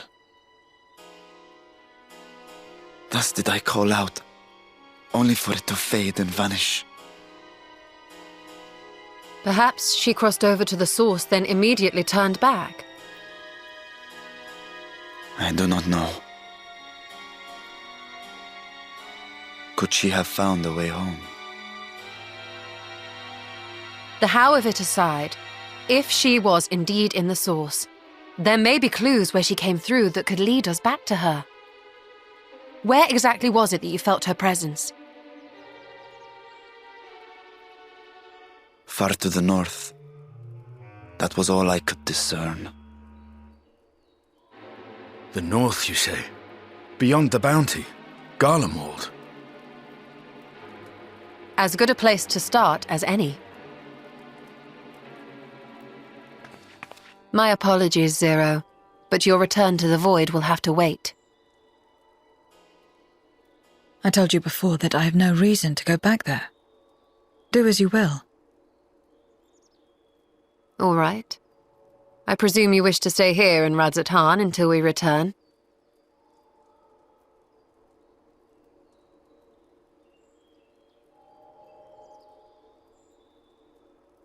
You've kept me amply fed.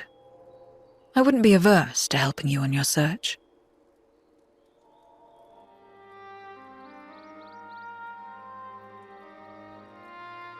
If Ashdaya was indeed here, other Voidsent may have made the journey as well. Very well. We would welcome your company.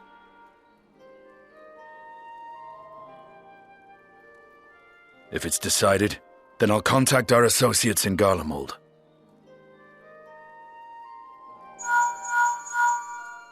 It's me.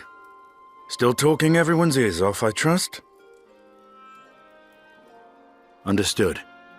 We'll see you there. We're to rendezvous at Tertium.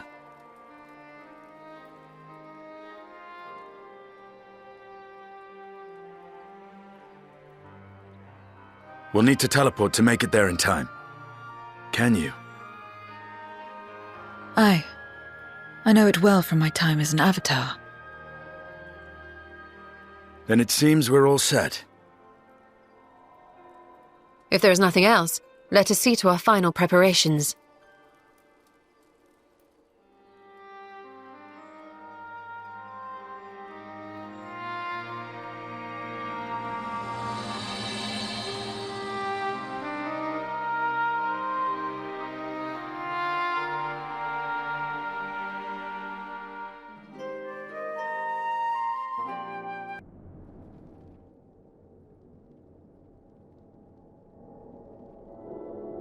Any moment now.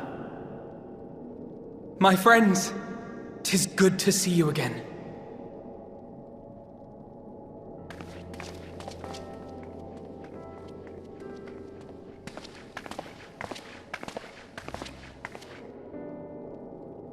And you.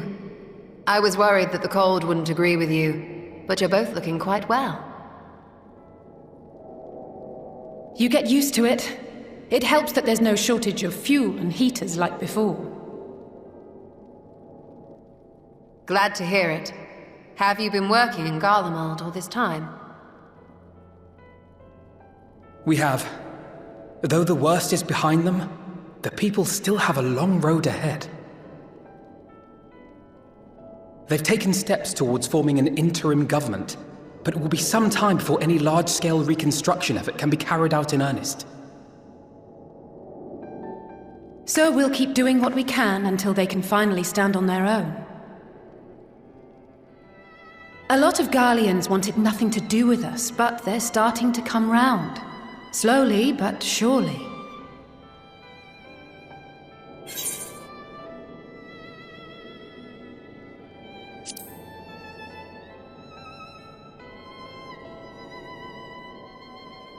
You're too kind. But it's thanks to the cooperation of like-minded souls that we've been able to make any progress. The Allied nations continue to send supplies, which allow us to meet basic needs such as food and shelter. Meanwhile, Euless and a number of soldiers have begun a restoration initiative, with more and more volunteers joining by the day. Like Alphino said, they've got a long road ahead of them. But we'll get there together, one step at a time. Though you yourself helped them take one especially big step, didn't you? In vanquishing that blasphemy in the Tower of Babel?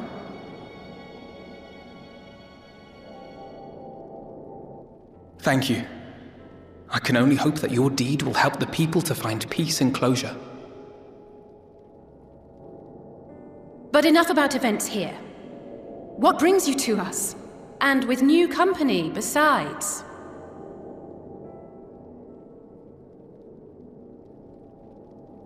This may take rather a long time to explain, but bear with me.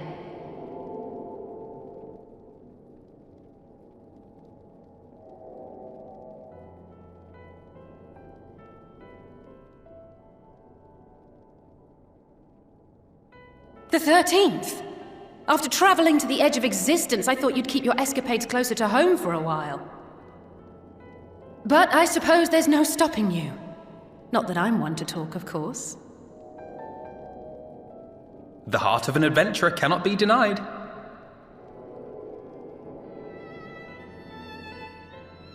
You could have at least invited me, too. Surely there was room enough for me and Grahar in the Undersea Vault.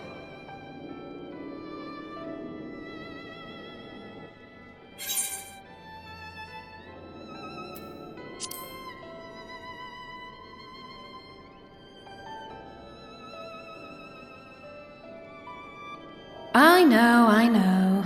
I only meant to tease. Mostly.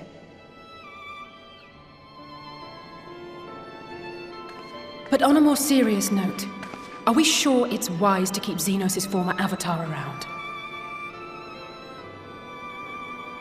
I understand how you came to work together, but nevertheless... You're right to be cautious. I'm a void sent, after all. But do not conflate me with Xenos. To recall my time in his service, it angers me.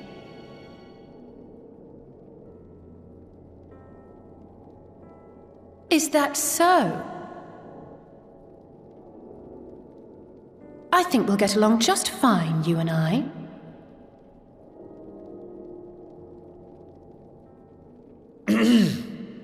Now that we are all caught up, to the matter at hand.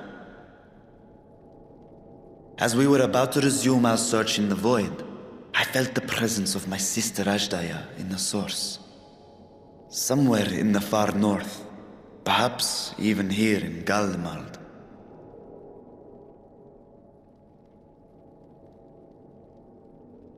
If you have seen or heard anything out of the ordinary, I must know.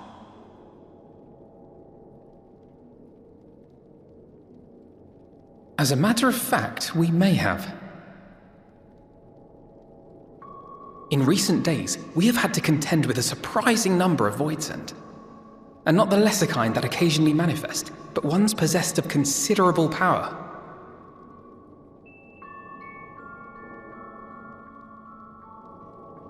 You think they might have been summoned? By whom? We're not sure. But as Euless reminded us, practitioners of a certain traditional Garlean art rely upon void-sent servants. The very same I believe you have mastered. While there are no known Reapers left in Garlemald, we can't rule out the possibility that some are working in secret. To summon not one, but several powerful Voidsent is no small feat. But if Ajdaya was indeed called from the void... Then it is likely the same party is responsible. Alternatively, the etheric confluence at the Tower of Babel may have triggered an expansion of natural fissures one could use to cross over. But I think that improbable, if not impossible. Then we must assume these events have indeed been orchestrated. Well, summoned or no, we've been trying to track them to their origin. It's the mountains to the east, we think. Can you guide us there? I would, but the terrain is too difficult to traverse on foot. Nor is flying an option due to the winds. Too much ground to cover in any case. Is there no way to narrow it down? There is one place we thought to look first. An isolated village rumored to have once been home to a Reaper order. That would indeed make an excellent start, though the question of how to get there remains. Euless may be of assistance. Let us return to Camp Broken Glass and consult him.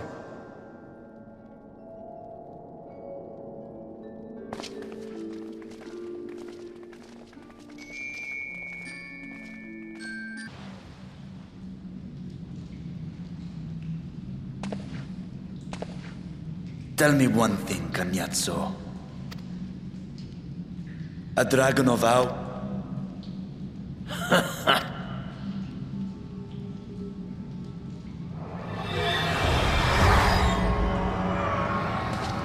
By the sisters. You... What have you done to Ashdaya? If you want... Assuming you...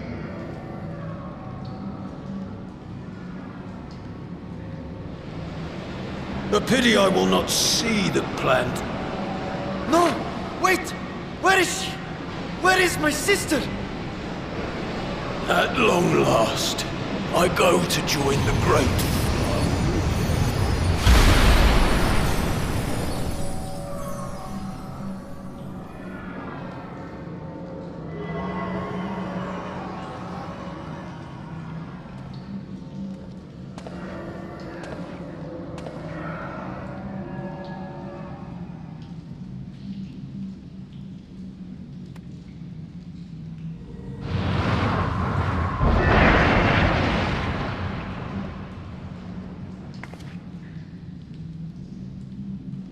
By the gates closing, there can be no doubt that he was the one who opened it.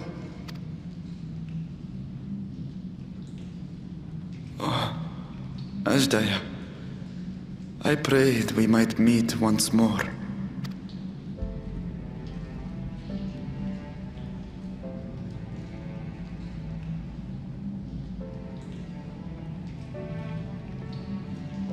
She is likely still in the void. Take heart. We will find her yet.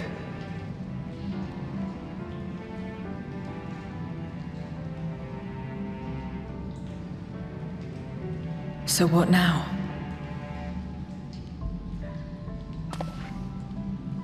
While you discuss how to proceed with your search, I would excuse myself to look around. There may be salvage that we could use at the camp. In that case, I'll patrol the area for more void scent.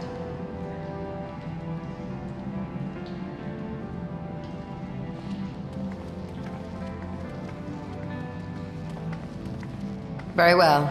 Let us take a moment to consider our options.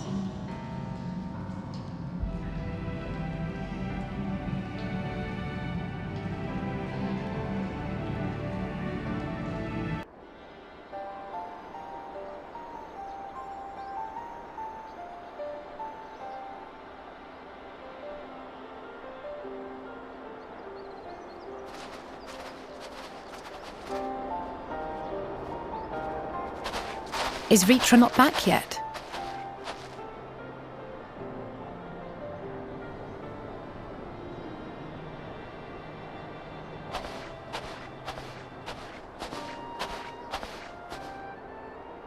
My apologies for the delay. Are you all right? I am. As distressing as this turn of events was, the eye itself gives me cause to hope. While it is no longer possessed of Ashdaya's will, it may yet lead us to her. Were it not for your encouragement, I would never have dared to embark on my search, much less come this far. I will not lose faith. I will find my sister, wheresoever she may be. We'll return the eye to her, together.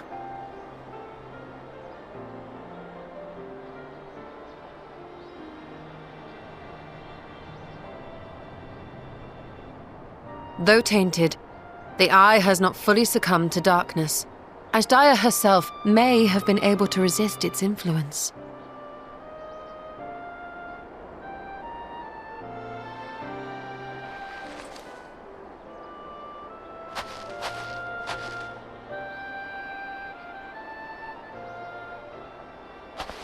Well, as much as we'd love to take part in your next foray, we can't abandon our efforts here. Indeed. We'll need to keep a close watch, in case the Void Gate opens again as well. Though should it prove safe to do so, I have some ideas for how we might put this village to use. Do what you must. We will manage. To free Ashdaya, I expect we will have to deal with Golbez once and for all. After which you may undertake your work without worry.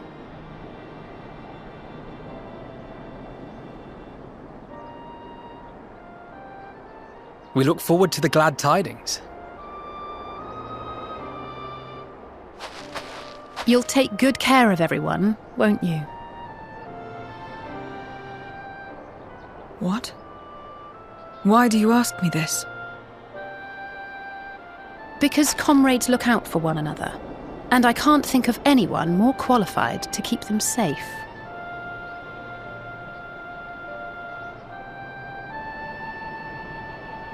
True. I will do no less than I've promised.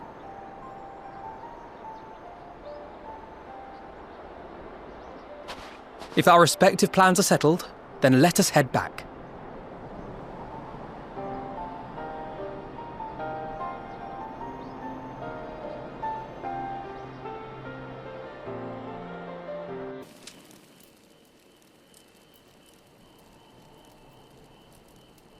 If everyone is ready, then let us depart for Al-Zadal's legacy.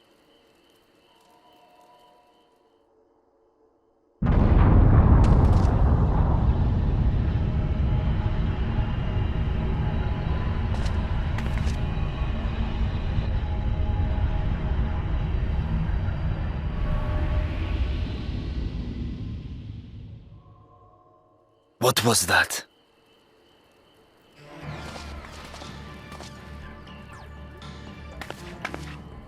A deluge of ether. The mark of a terrible magic. It wasn't far from here. Let's go.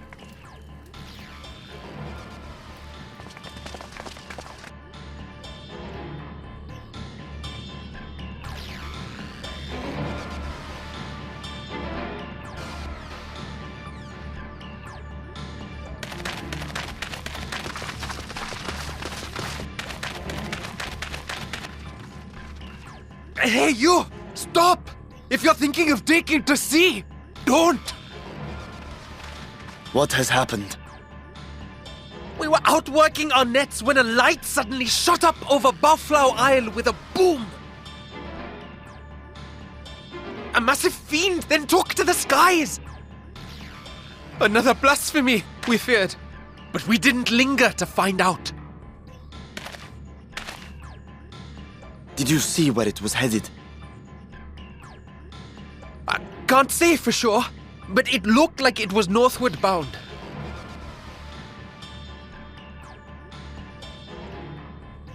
I see. Our thanks for the warning, and do not let us keep you.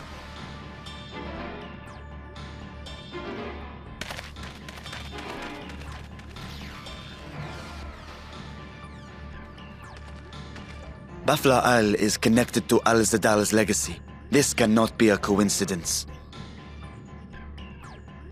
In response to Kanyatso's defeat, they have come for our gate.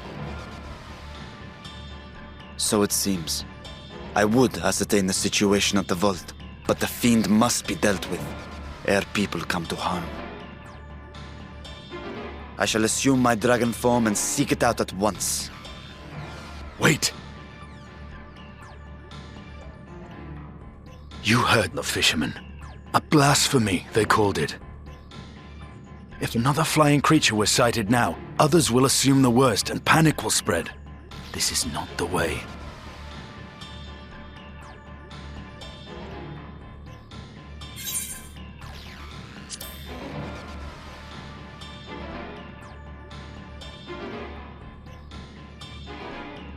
You are right, Estinien.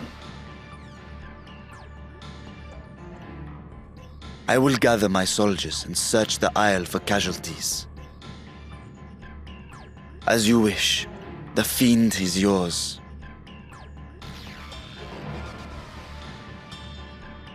The hunt will go more swiftly with help. Zero, might I prevail upon you to accompany him?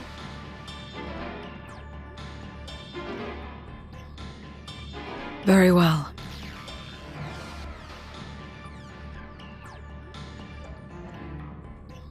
Then Estinien and I will make for Alzadar's legacy and secure the gate. Stay on your guard. The enemy is clever and will have anticipated our response.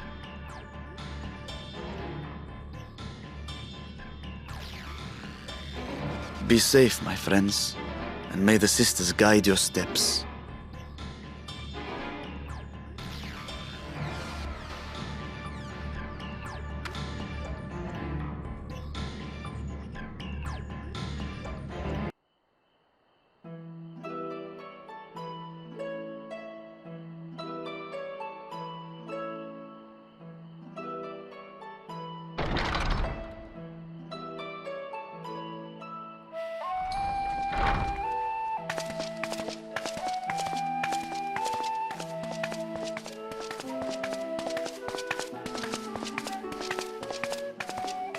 Thank goodness you're both all right. Unfortunately, we have nothing further to report apart from the loss of the gate. But tell us, how did you fare on the mountain?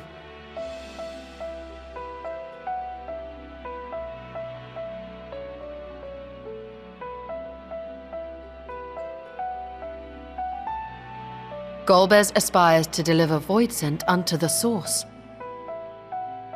where they may die and return to the Lifestream to be reborn. Far be it for me to deny them, but the cost to our people would be beyond unconscionable. Indeed, Voidsent themselves are inherently dangerous. Never mind the chaos sure to follow should the barrier twixt our worlds be shattered. 'Twould be naught less than a calamity.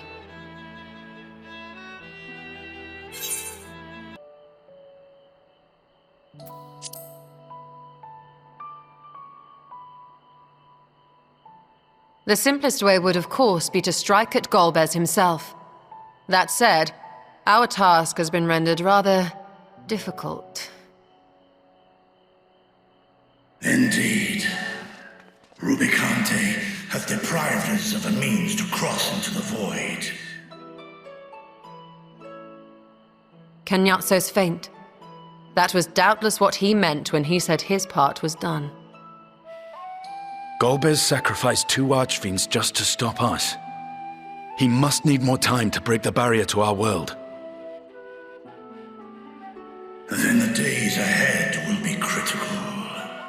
We must find a way back to the 13th.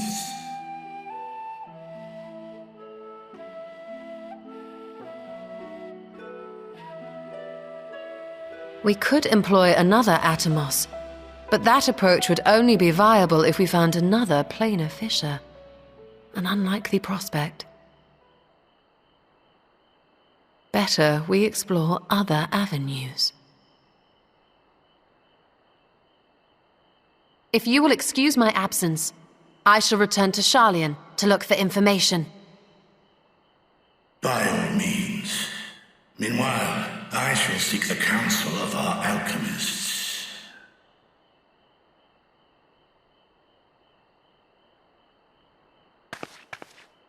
Time is of the essence, so wish me luck.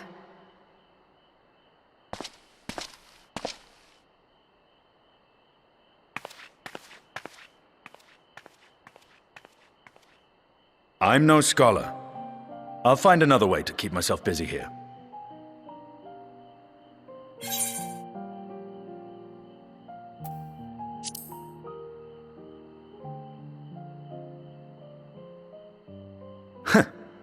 Rest assured, I never shirk my training. I will be ready for whatever awaits.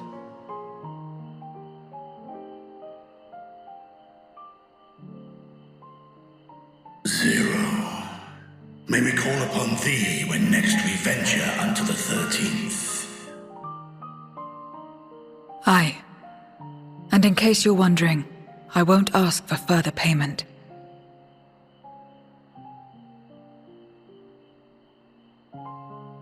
I will go for myself, to try and understand why I spoke the words I said to Rubicante. And the fire I felt within, when you all came to my aid in Garlemald.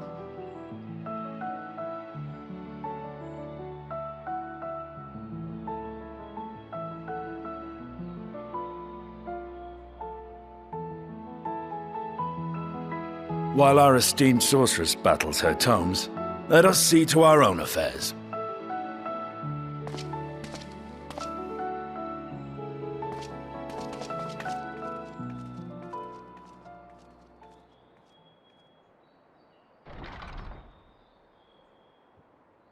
I will not fail you again, sister.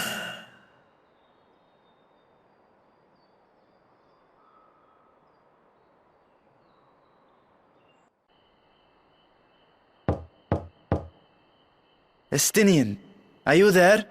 We've brought something for you. I enter.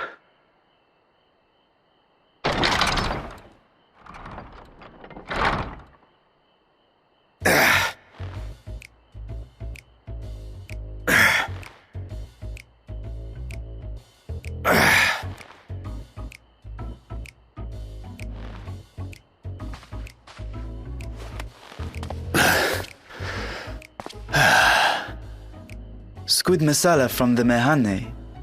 I thought you might enjoy it. Masala, eh? I prefer my squid dried. But I'm sure it won't disappoint. My thanks. Idle as I am in our sorceress's absence, I see. I can't offer much in the way of entertainment, but make yourselves comfortable.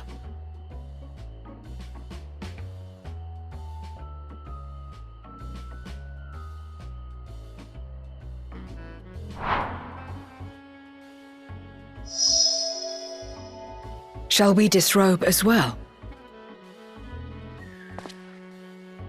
No. We simply caught our friend unprepared. He will make himself presentable at once, I am sure.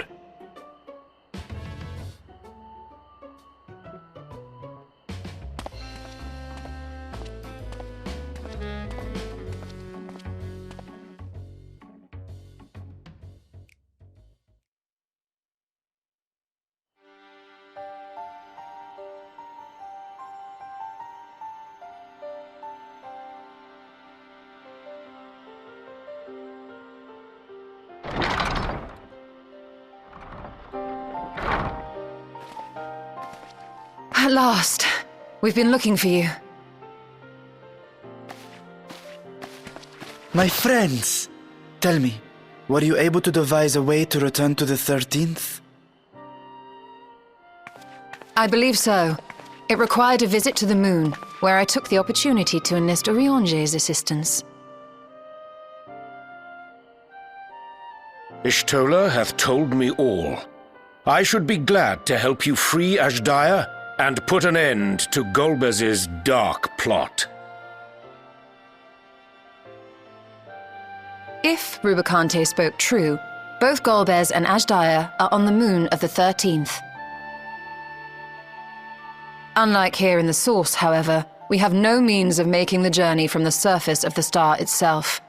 The technology simply does not exist.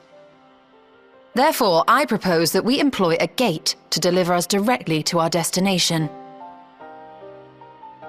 Is such a feat possible? In theory. Having once been a single hole, the Source and its reflections share striking similarities in geography. And according to a certain someone who unceremoniously whisked us away to the first, the same locations across the worlds are intrinsically bound. All of which is to say, were we to pass through a gate on the Source's moon, it should lead us to the moon of the 13th.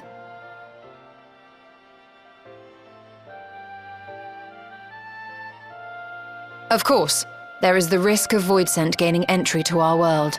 Thus did I decide to seek Urianger's counsel. Both the Watcher and the Loporrits are aware of our proposed endeavor. While they are yet deliberating precautionary measures, they have pledged their full cooperation. You've been busy. I presume you've also found a way to open this gate.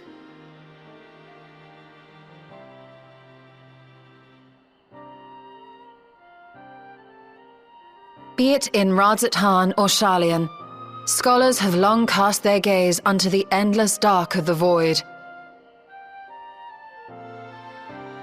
And so, with harnish insights to augment our knowledge, we have indeed conceived of a promising plan to pierce the veil.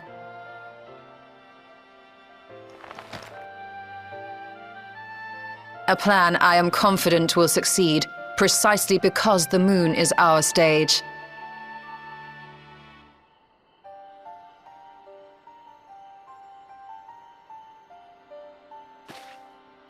The preparations will be extensive, and we will require vast quantities of ether. After all, our gate must be large enough to accommodate another great worm.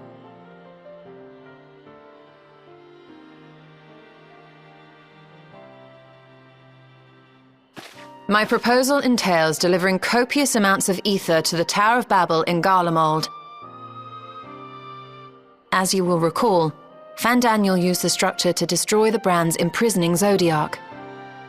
And we, in like manner, will use it to channel ether to the moon, and thereby open our gate. I see. Then we shall need someone on the moon for the necessary rituals. Just so, Your Excellency. I intend to head back anon for that very purpose, as well as to help devise our strategy to deal with invading Voidsent. Along with our lunar allies, we will once again require the assistance of your alchemists, Nidana not least of all. May I trouble you to serve as their escort?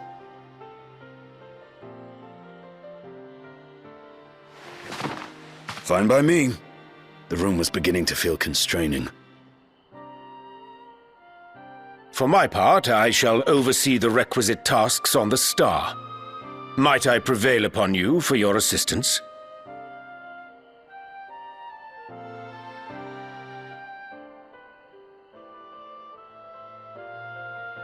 If all are in agreement, then let us set to work. We'll open our gate, and we will stop Golbez.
This is the moon of the 13th.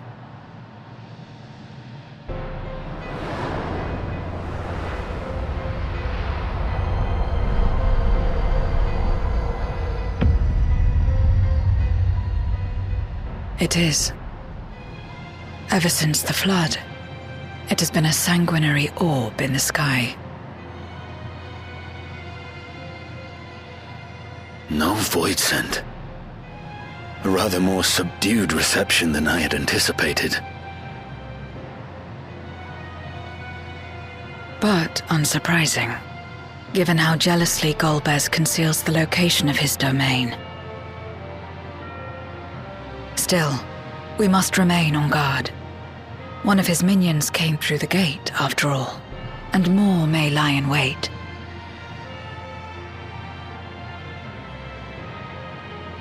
I do not sense my sister. Where could she be? Where? Steady, Vritra. We've barely arrived. Let us explore our surrounds before drawing conclusions.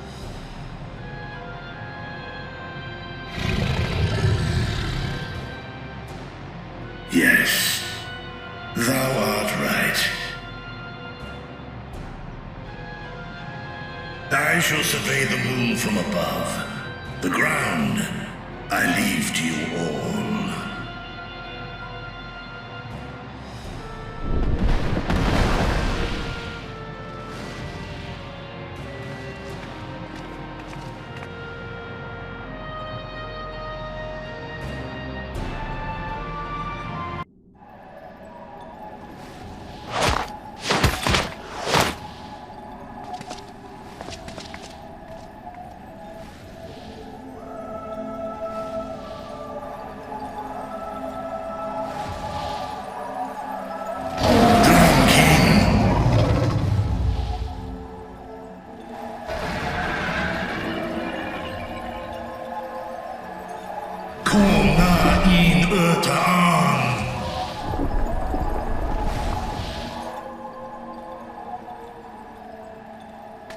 You were entrusted with Ajdaya's eye, were you not?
So this is indeed Golbez's domain.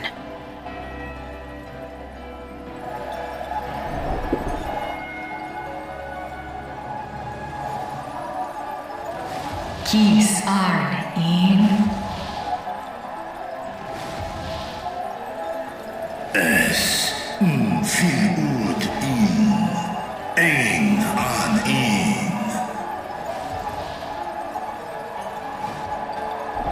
Sis? Ask dear Antar.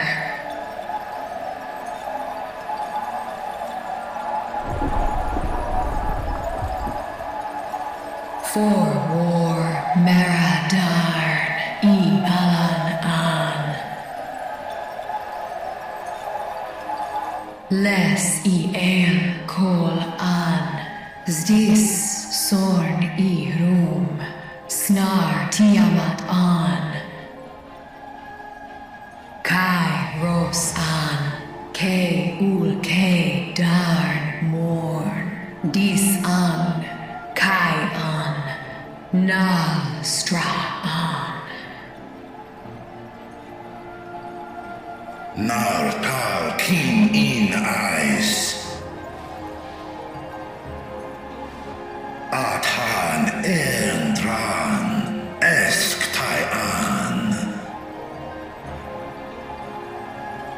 I'll call Hes Udlar an Eskles Udan.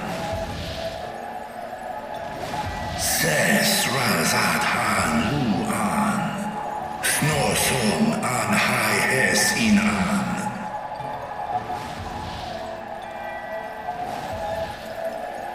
Ta hes an Elgon osk in.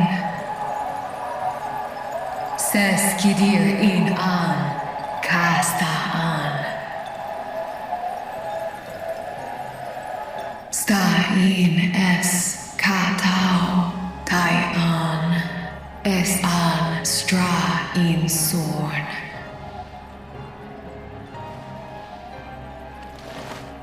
What now, then? Does this great worm intend to remain a captive meal for all eternity, not daring to test her chains?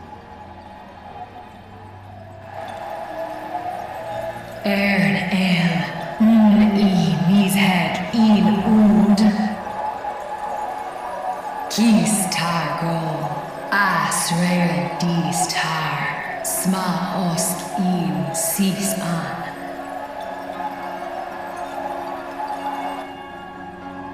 Now there's a start. So, what can you tell us? Asiftar nokon in. Do es inesh igor sorn, ka som mo go. Skom lesau an, som du orta sis.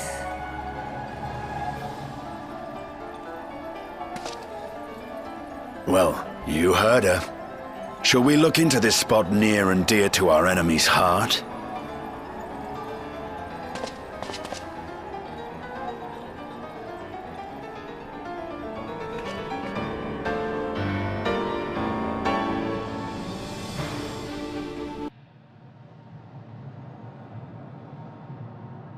Had another vision of the past, did you?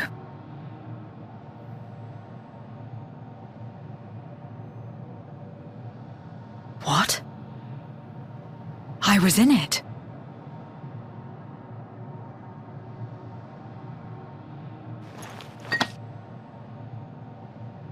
It's them. The pair I met in that village. Which means the one sealed in this memoria is...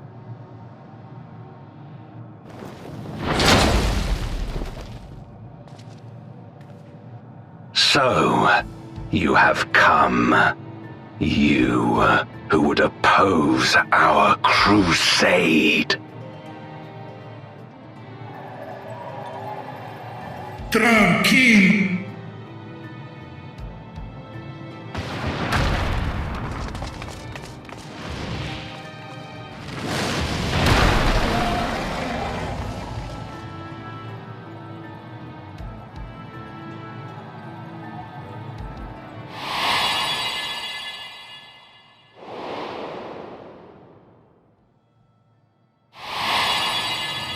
You. I know you. Is that so? From the world before, I dare say. 'Tis impressive enough that you have managed to retain your mortal form, but to remember your past besides. But that is of no moment. You are the Memoriat who vanquished my minions, correct? And what if I am? Then I would bid you join me. As a child of our world and slave to the wheel, fight with me to the salvation of all our souls. Fight with you. More like fight as your pawn. It isn't me you want, but my power. And if I don't obey, you'll bind me like you bound that dragon. But no more. I refuse to be bound ever again. I fight only for myself, and for those in whom I trust. My friends. I see. A pity. It is for the dragon that you have come, yes? When first you appeared, I thought simply to remove a threat to our plan. Never did I imagine that you would reach this place and gift me a golden opportunity. Task in.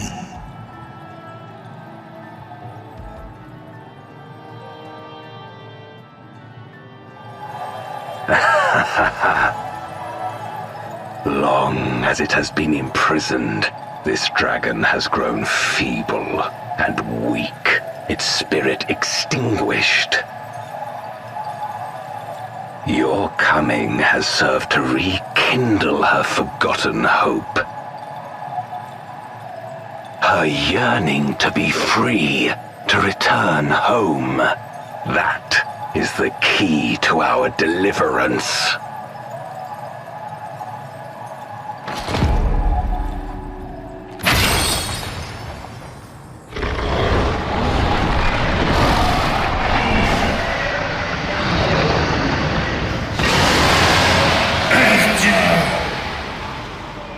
The darkness is ravaging her.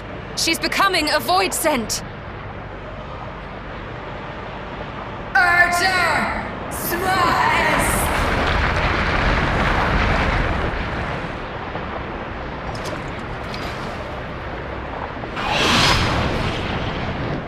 Rise, O Shadow Dragon, and obey!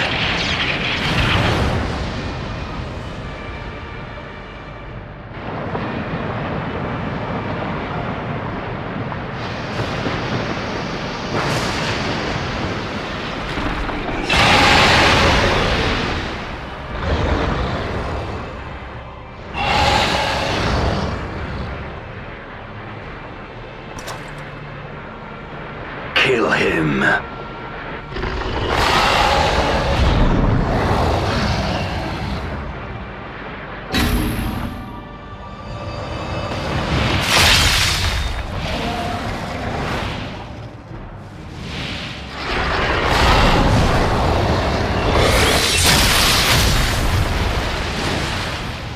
King, Frost, now.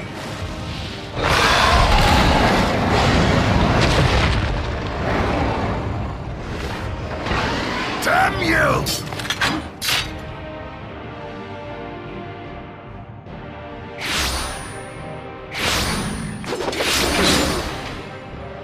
Keep our guests occupied.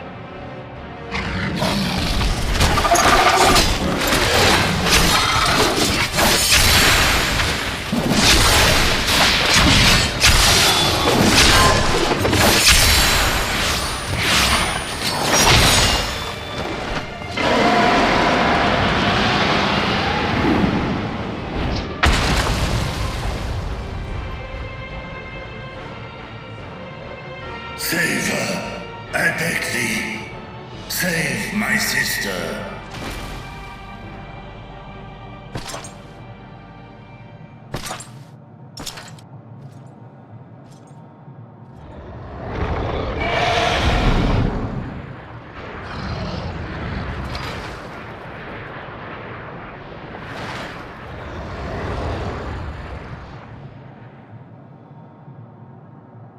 Before darkness swallowed the world, I fought tirelessly in a war without end.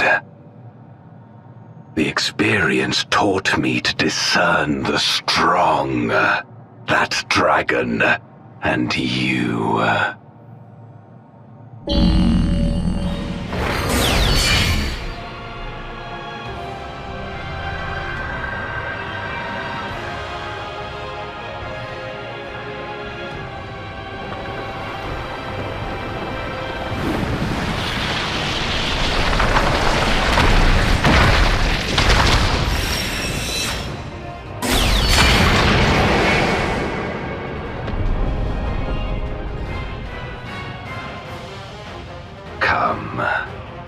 Face me.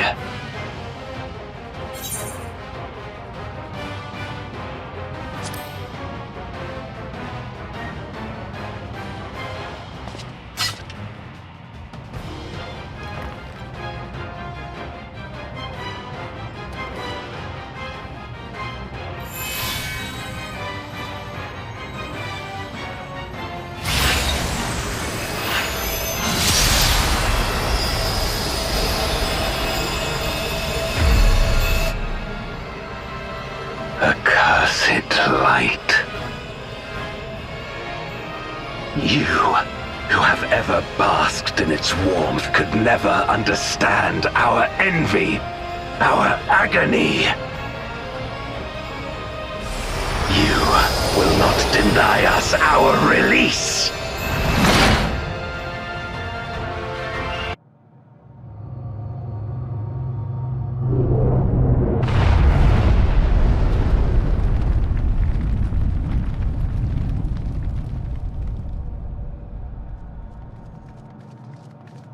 Are you all right?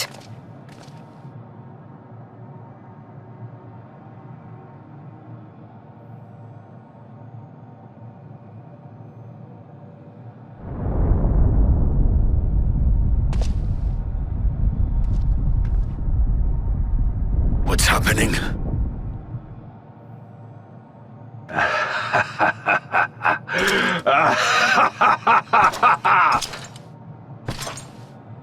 At last, the moment is at hand.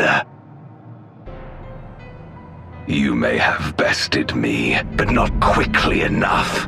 Too late will you look to the chasm. You've won the battle, but I win the war.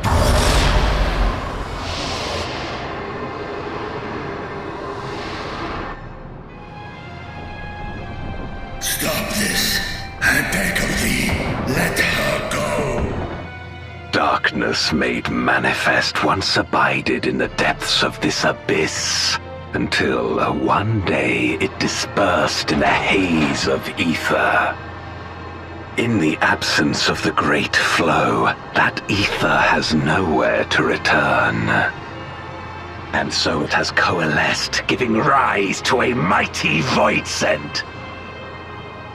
Now feast upon this dragon and its ardent longing for home with it. No!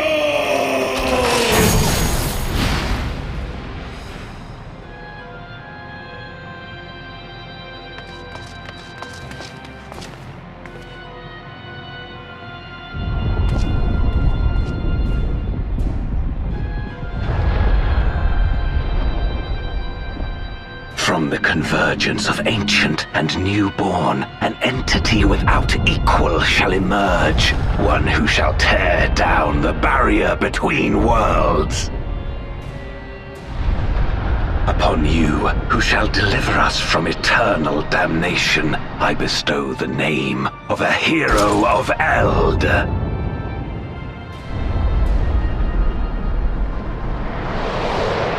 Zeromus, awaken!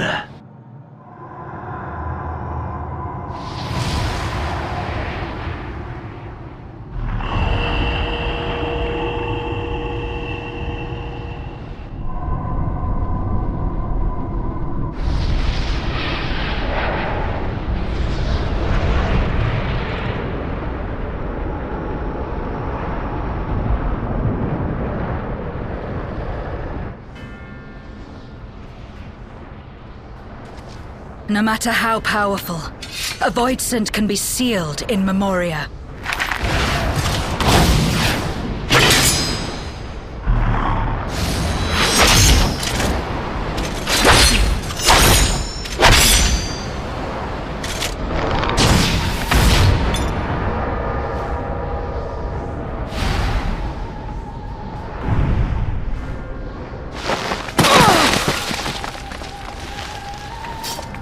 Damn it!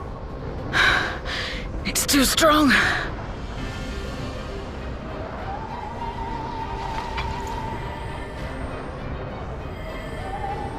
Our warding scales may not hold. Not against a void scent born of Zodiac's ether.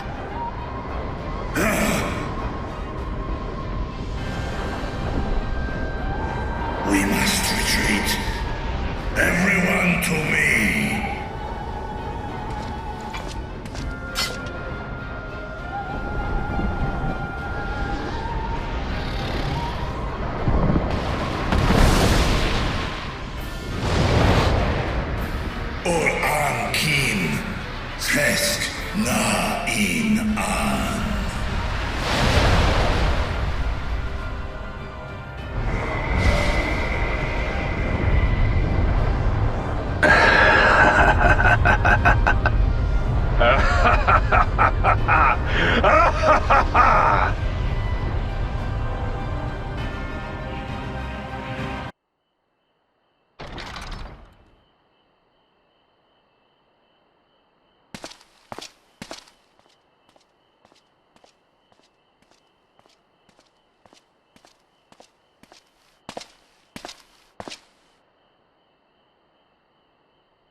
Do you remember Ciriato and Farfarello?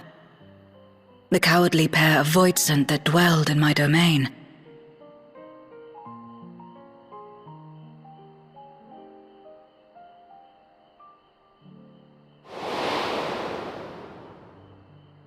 Ciriato devoured Farfarello, and in so doing he inherited an all-consuming fear of Barbariccia.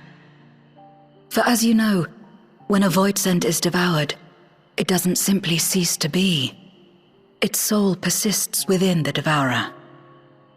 And when a voidsent dies, all the souls that harbored may break free to become individual entities once more.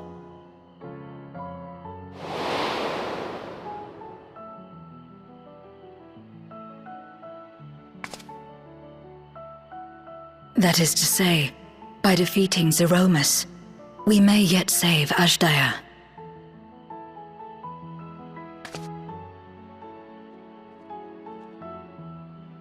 And to make certain that we do, we must remind her of who she is. When the time comes, you must call to her. Call with all your being.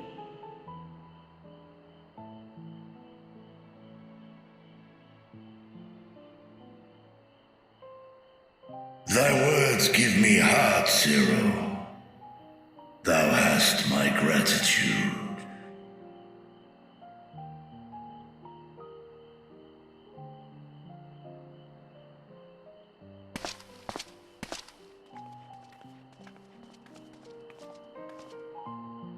Then it's settled. Our objective is to defeat Zeromus. While it is unsettling that a voidsent could be born of Zodiac's ether, its very nature may render it susceptible to the brands that once contained him. Did Urianger have aught to say?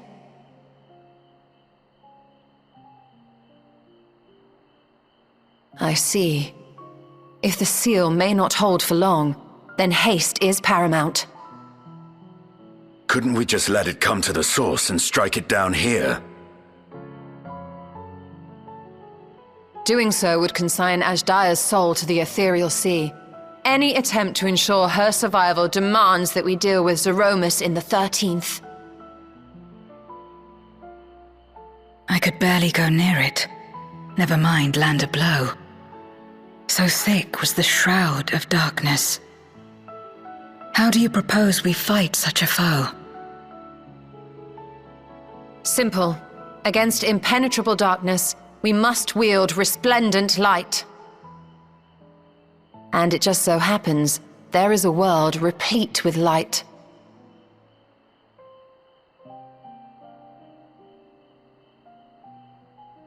The question of how we will harness that light, you may leave to me.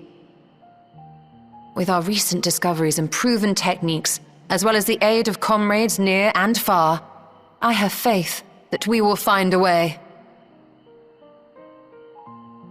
But only if I begin my work at once. Rest up while you can, for there will be much to do when I return.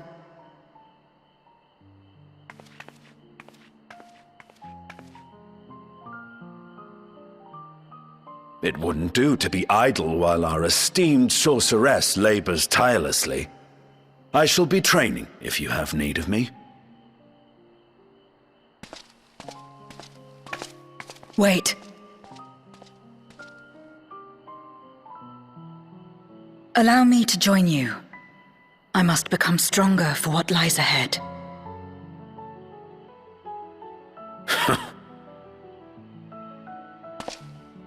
Fine by me. Come on then.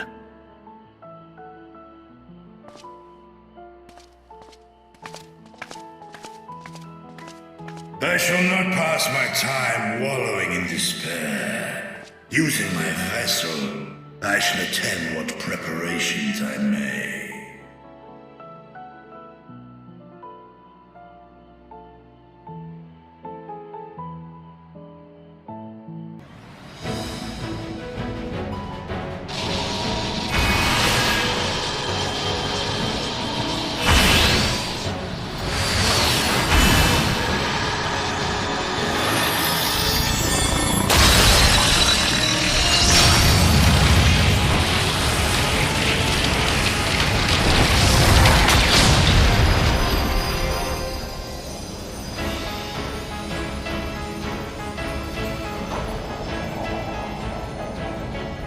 Look, an opening.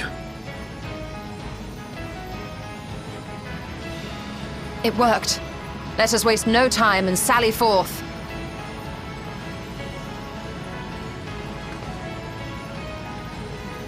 Alas, I fear the breach may be too narrow for you, Vritra. For a blessing, I prepared my simulacrum for such an eventuality.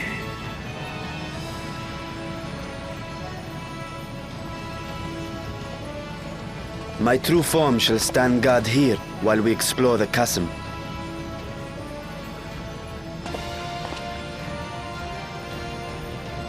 "'Tis faint, but I sense the presence of a dragon. No doubt my sister's essence trapped within Zeromus. Not where she was held captive before, but somewhere much deeper. The descent will not be so easy this time.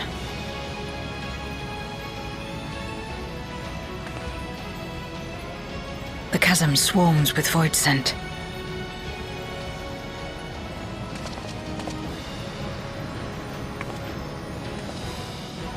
Summoned by Golbez, perhaps, or born of the residual darkness.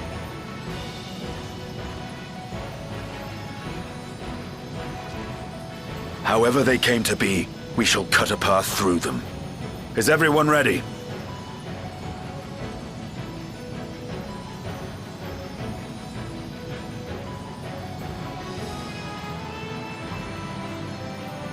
Zero?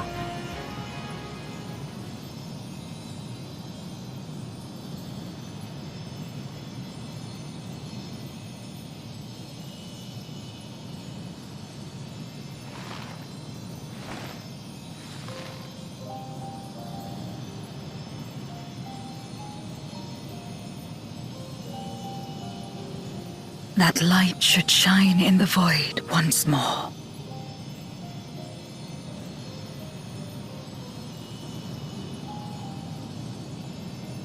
No single one of us could have made it so. Only by joining hands were we able to kindle this light.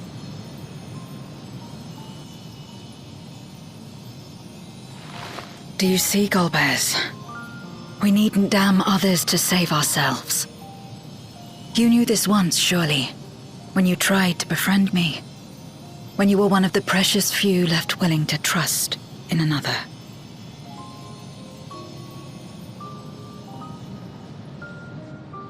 But that man is gone. And in his place, a mockery of his beliefs.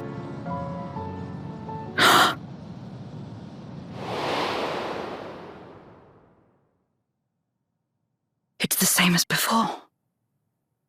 Though we walk different paths, we seek the same destination. And yet...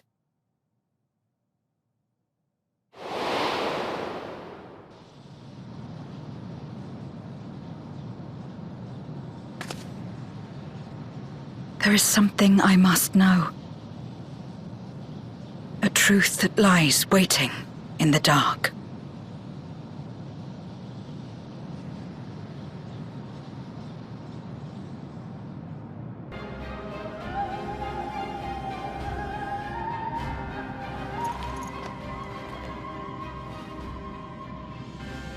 So that is all you have left. Say what you will. You cannot stop Zeromus's awakening.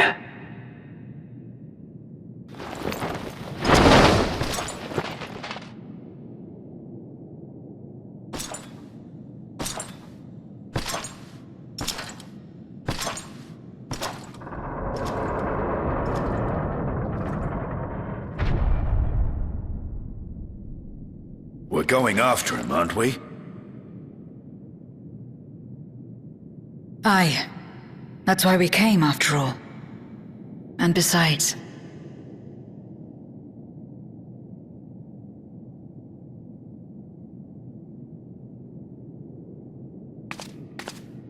when someone believes in you, it makes you want to believe in them. In others and yourself. Euless was right about that.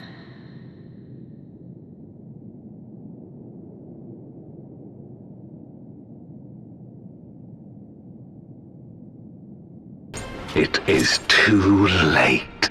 Zeromus will awaken, and it shall devour any who come between it and its desire. Your companion is no exception. I wouldn't be so sure.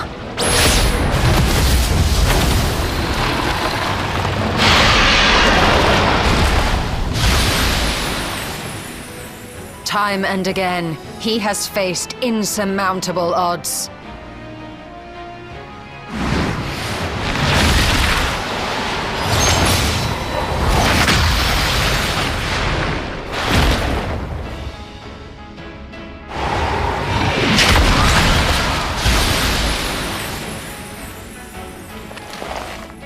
But no matter how hopeless things seemed, he's never given up the fight.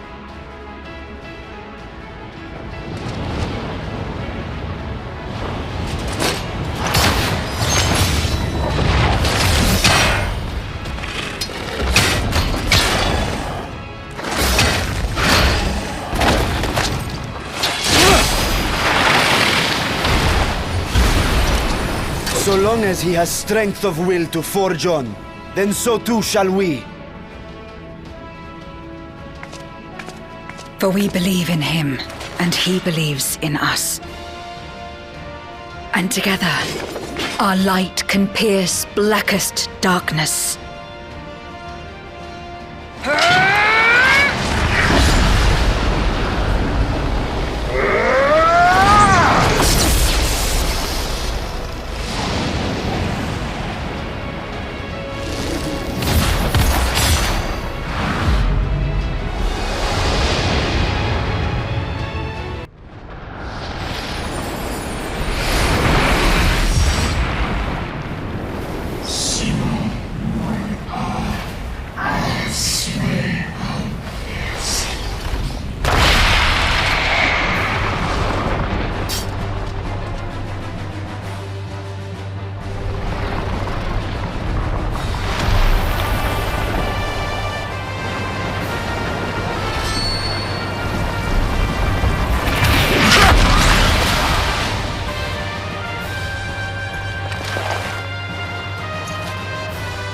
Are you all right?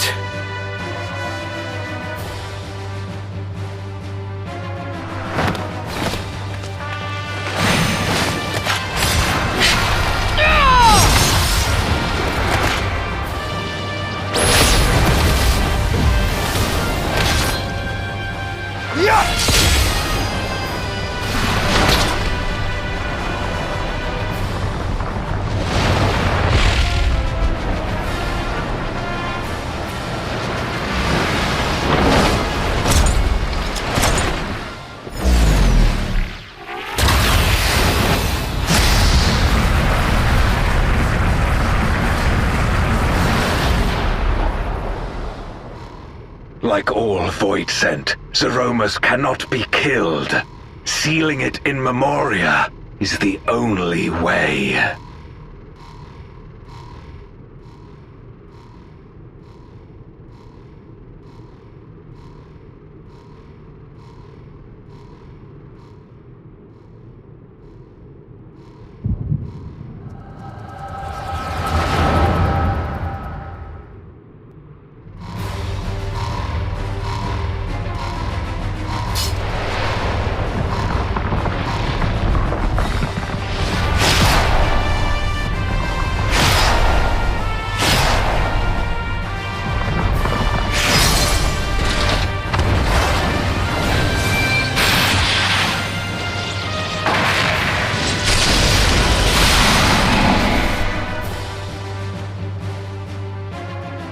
We will disperse Zeromus's essence once more. The instant we do, you must call to Ashdaya. Understood.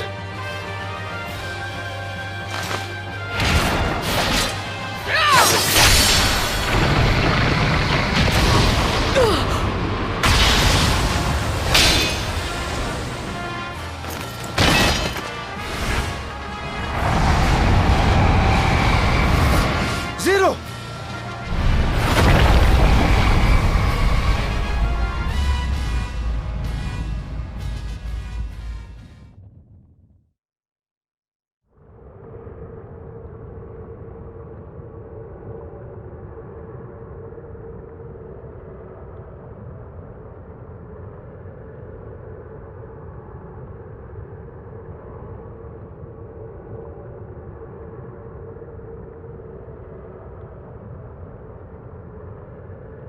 The suffocating darkness.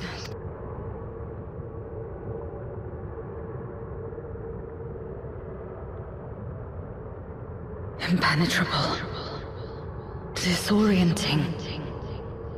Untethered. And drifting further away.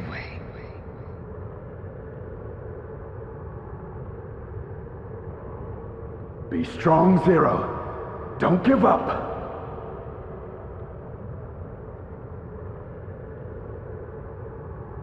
Hold fast to yourself. Look to the light within.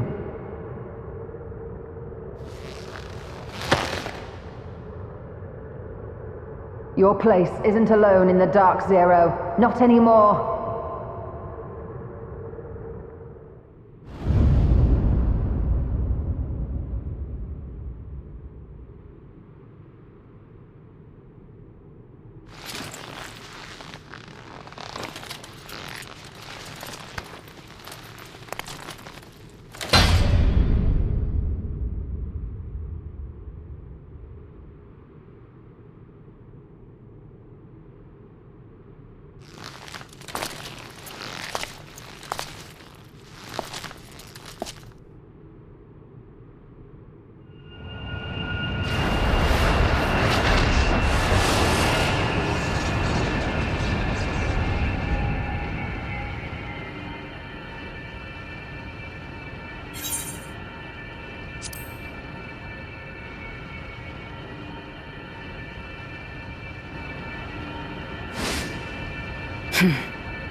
Of course. With this power from beyond the rift, I can do it. I can save everyone.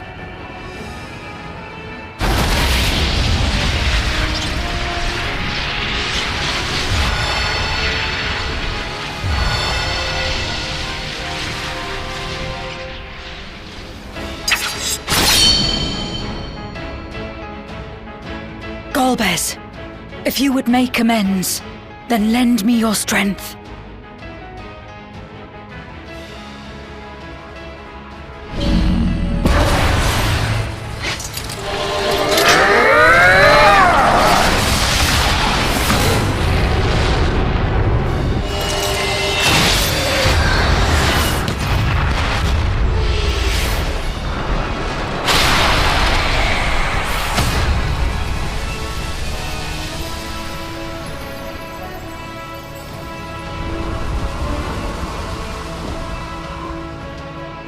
Ashdaya!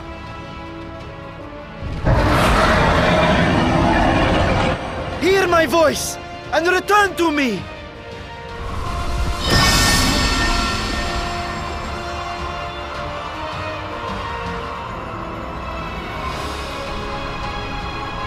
O Urter, Yin. Kom an, Andran.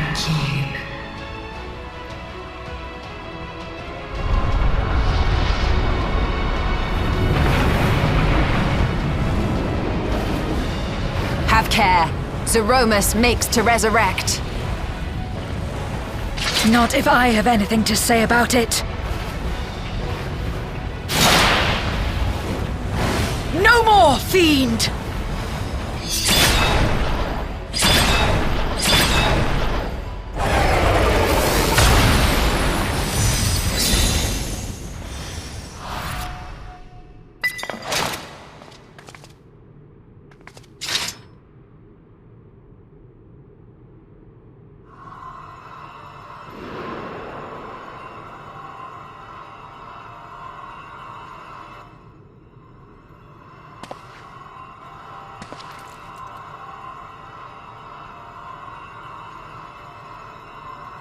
You're safe now, Ashdaya.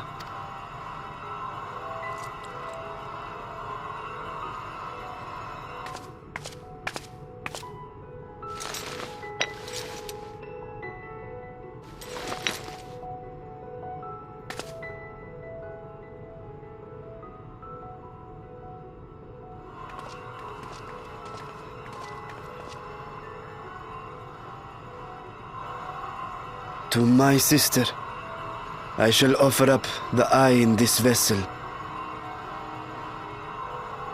We, dragons, bring forth progeny with our very life force. That which my eye harbors should be enough to grant her corporeal form. Of course, this means I shall no longer have control over this vessel. I must ask you escort Ashdaya to the surface in my stead. We came to bring her home, and we'll do just that. You have my word.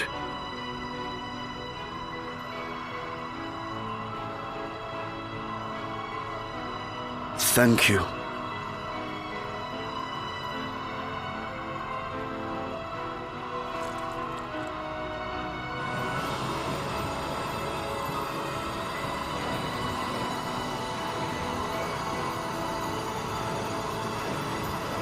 At long last, we shall be together again.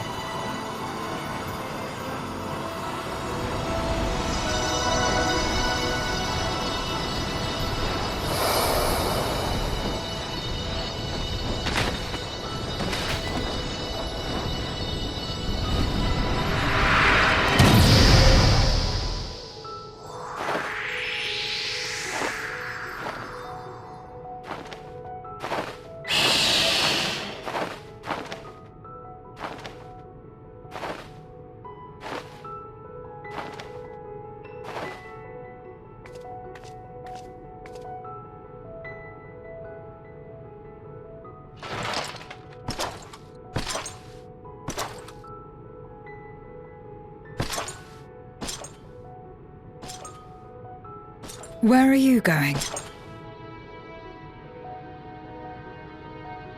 Our world may yet be restored. I thought it an impossible dream once, but having witnessed your miracles, I cannot help but believe. Nevertheless, I am the villain who wrought this tragedy. And in my misguided crusade, I compounded my sins. My place is not at your side. Regardless of how you may feel, by lending me your strength, you've made amends. You've earned a new beginning.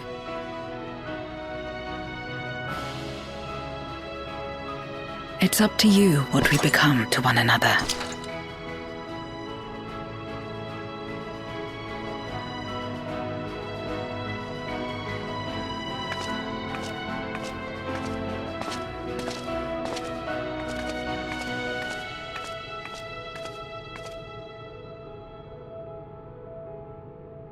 What we couldn't do yesterday, we might still do today.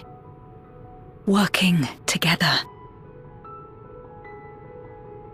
And should we want for strength, we need only rally more like-minded souls to our cause.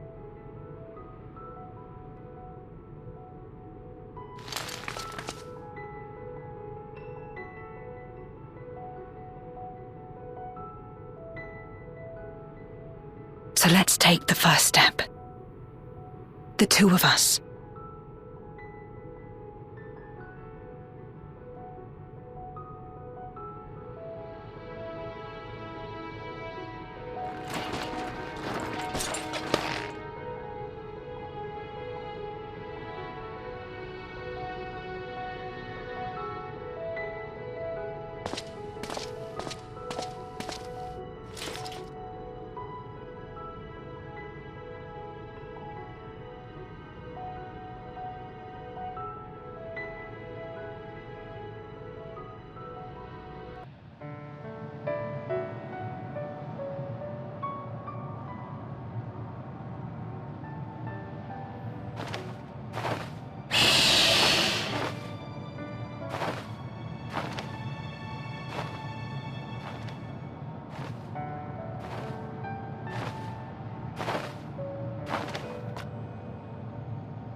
Words cannot well express my relief that we could rescue my sister, nor my gratitude to all of you.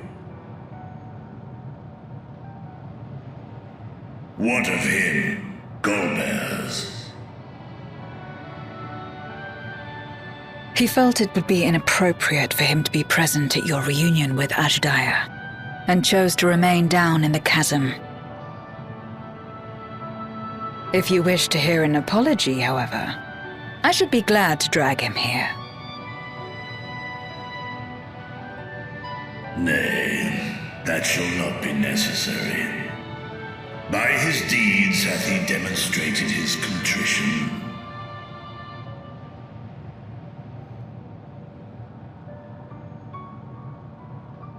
So, what will you do now?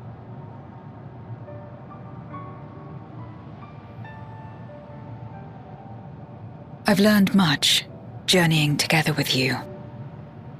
Experienced things I could never have experienced alone. Together with Golbez, I hope to do the same as we labor to restore the 13th. Then I suppose it's farewell for now.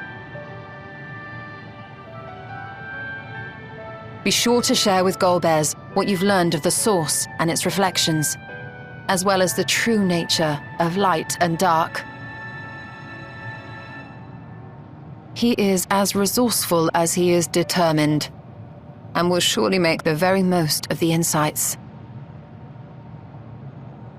Indeed. Once we've gained a better understanding of the situation, I hope we can rely on your counsel.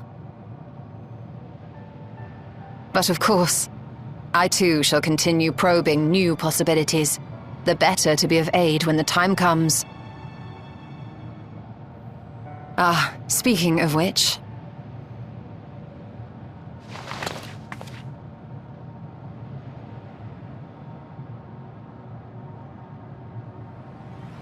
From ocean rise and cloud bank form, from mountain spring and rainfall storm, from river flow and life be born.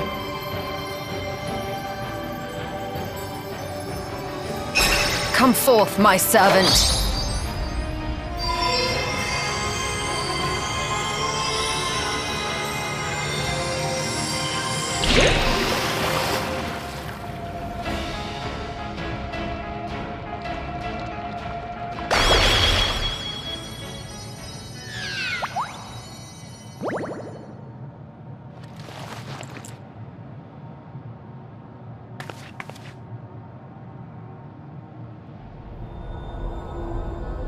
I revised the incantation, which is not to say you know how it went before.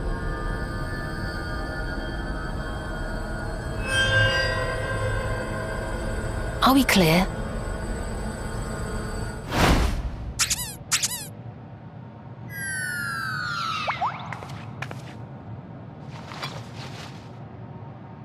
Nidana provided me with spare warding scales, which apparently provide greater protection than before.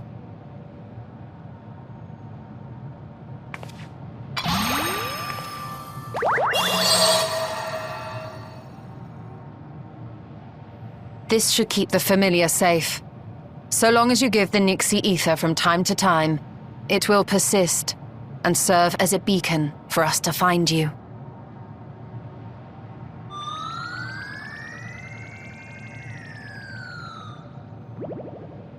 Already we find ourselves with a new ally. Thank you.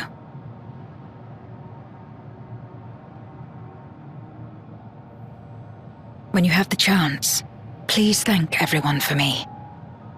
Those in Razatan, Garlemald, Sharlayan.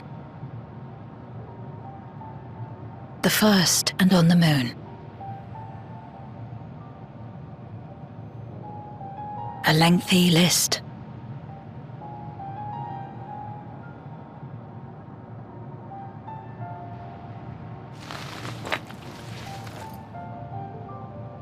A gift for Reen, in return for the light she helped me harness. It's the Memoria holding Zeromus.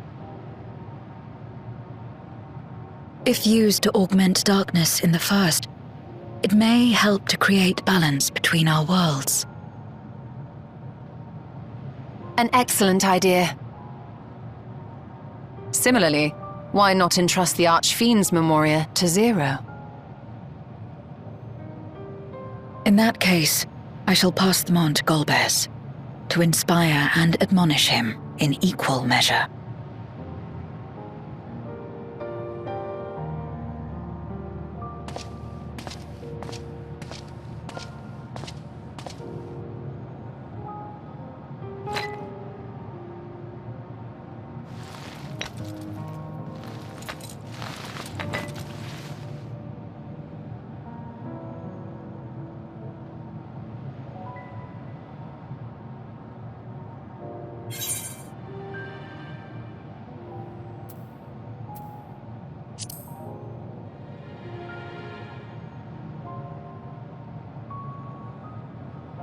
What? There are others from our world who seek to restore it. Then please tell them this. Though we are worlds apart, in our shared objective, we walk as one.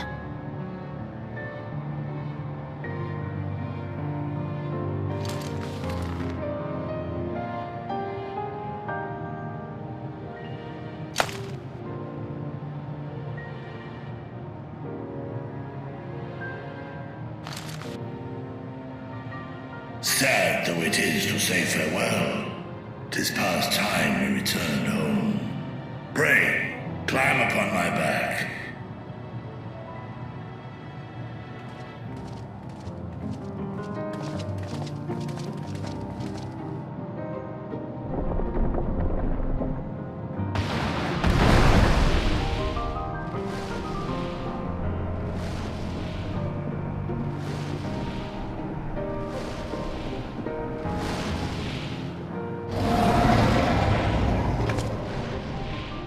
Till we meet again.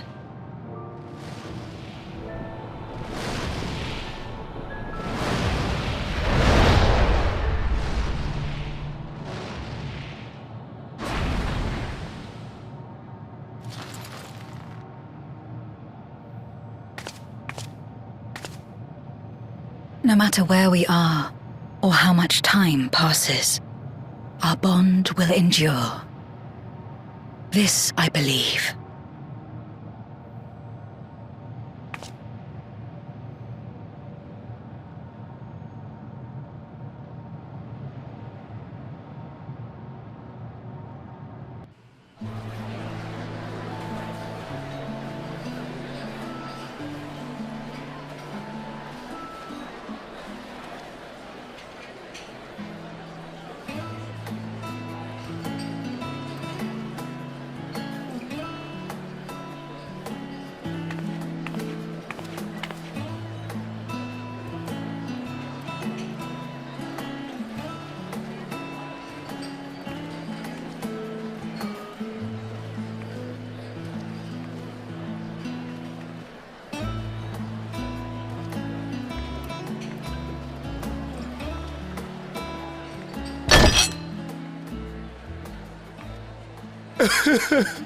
It cannot be.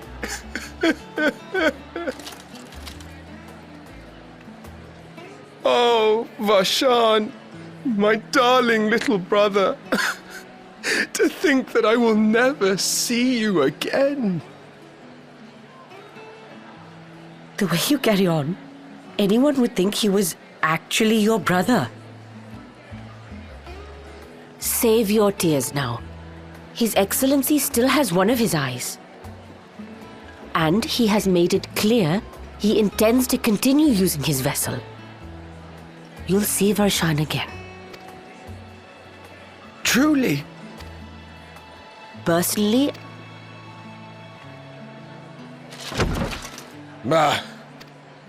my little brother. Little and adorable. Sisters, give me strength. 'Tis a fine thing being so loved.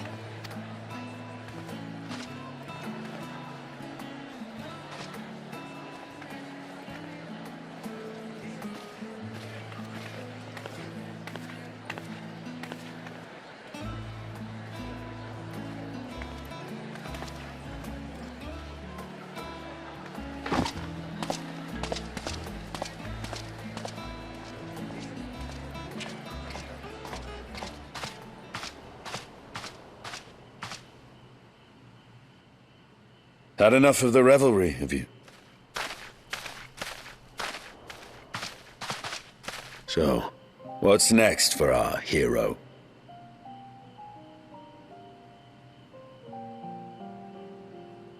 No need to decide just yet.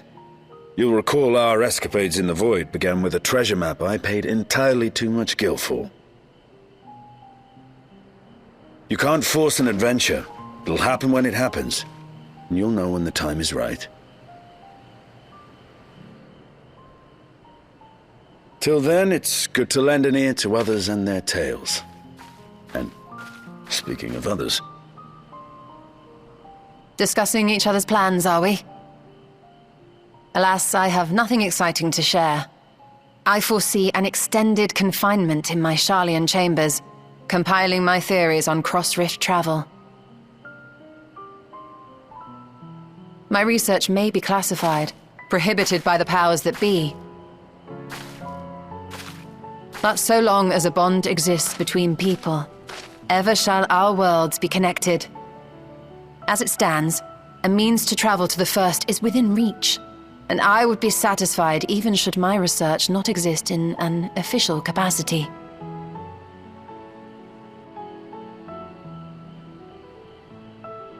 And what of you, Estinien?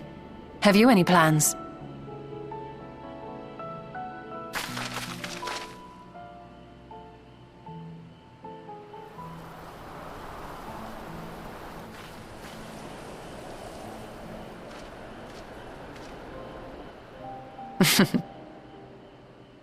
He never was one to stay put for long, though I've no doubt he will make himself known when needed.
When does the next ship set sail?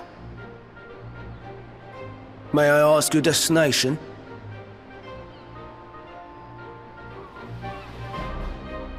The north and east, I've already seen. I suppose I'll head west this time. West, you say?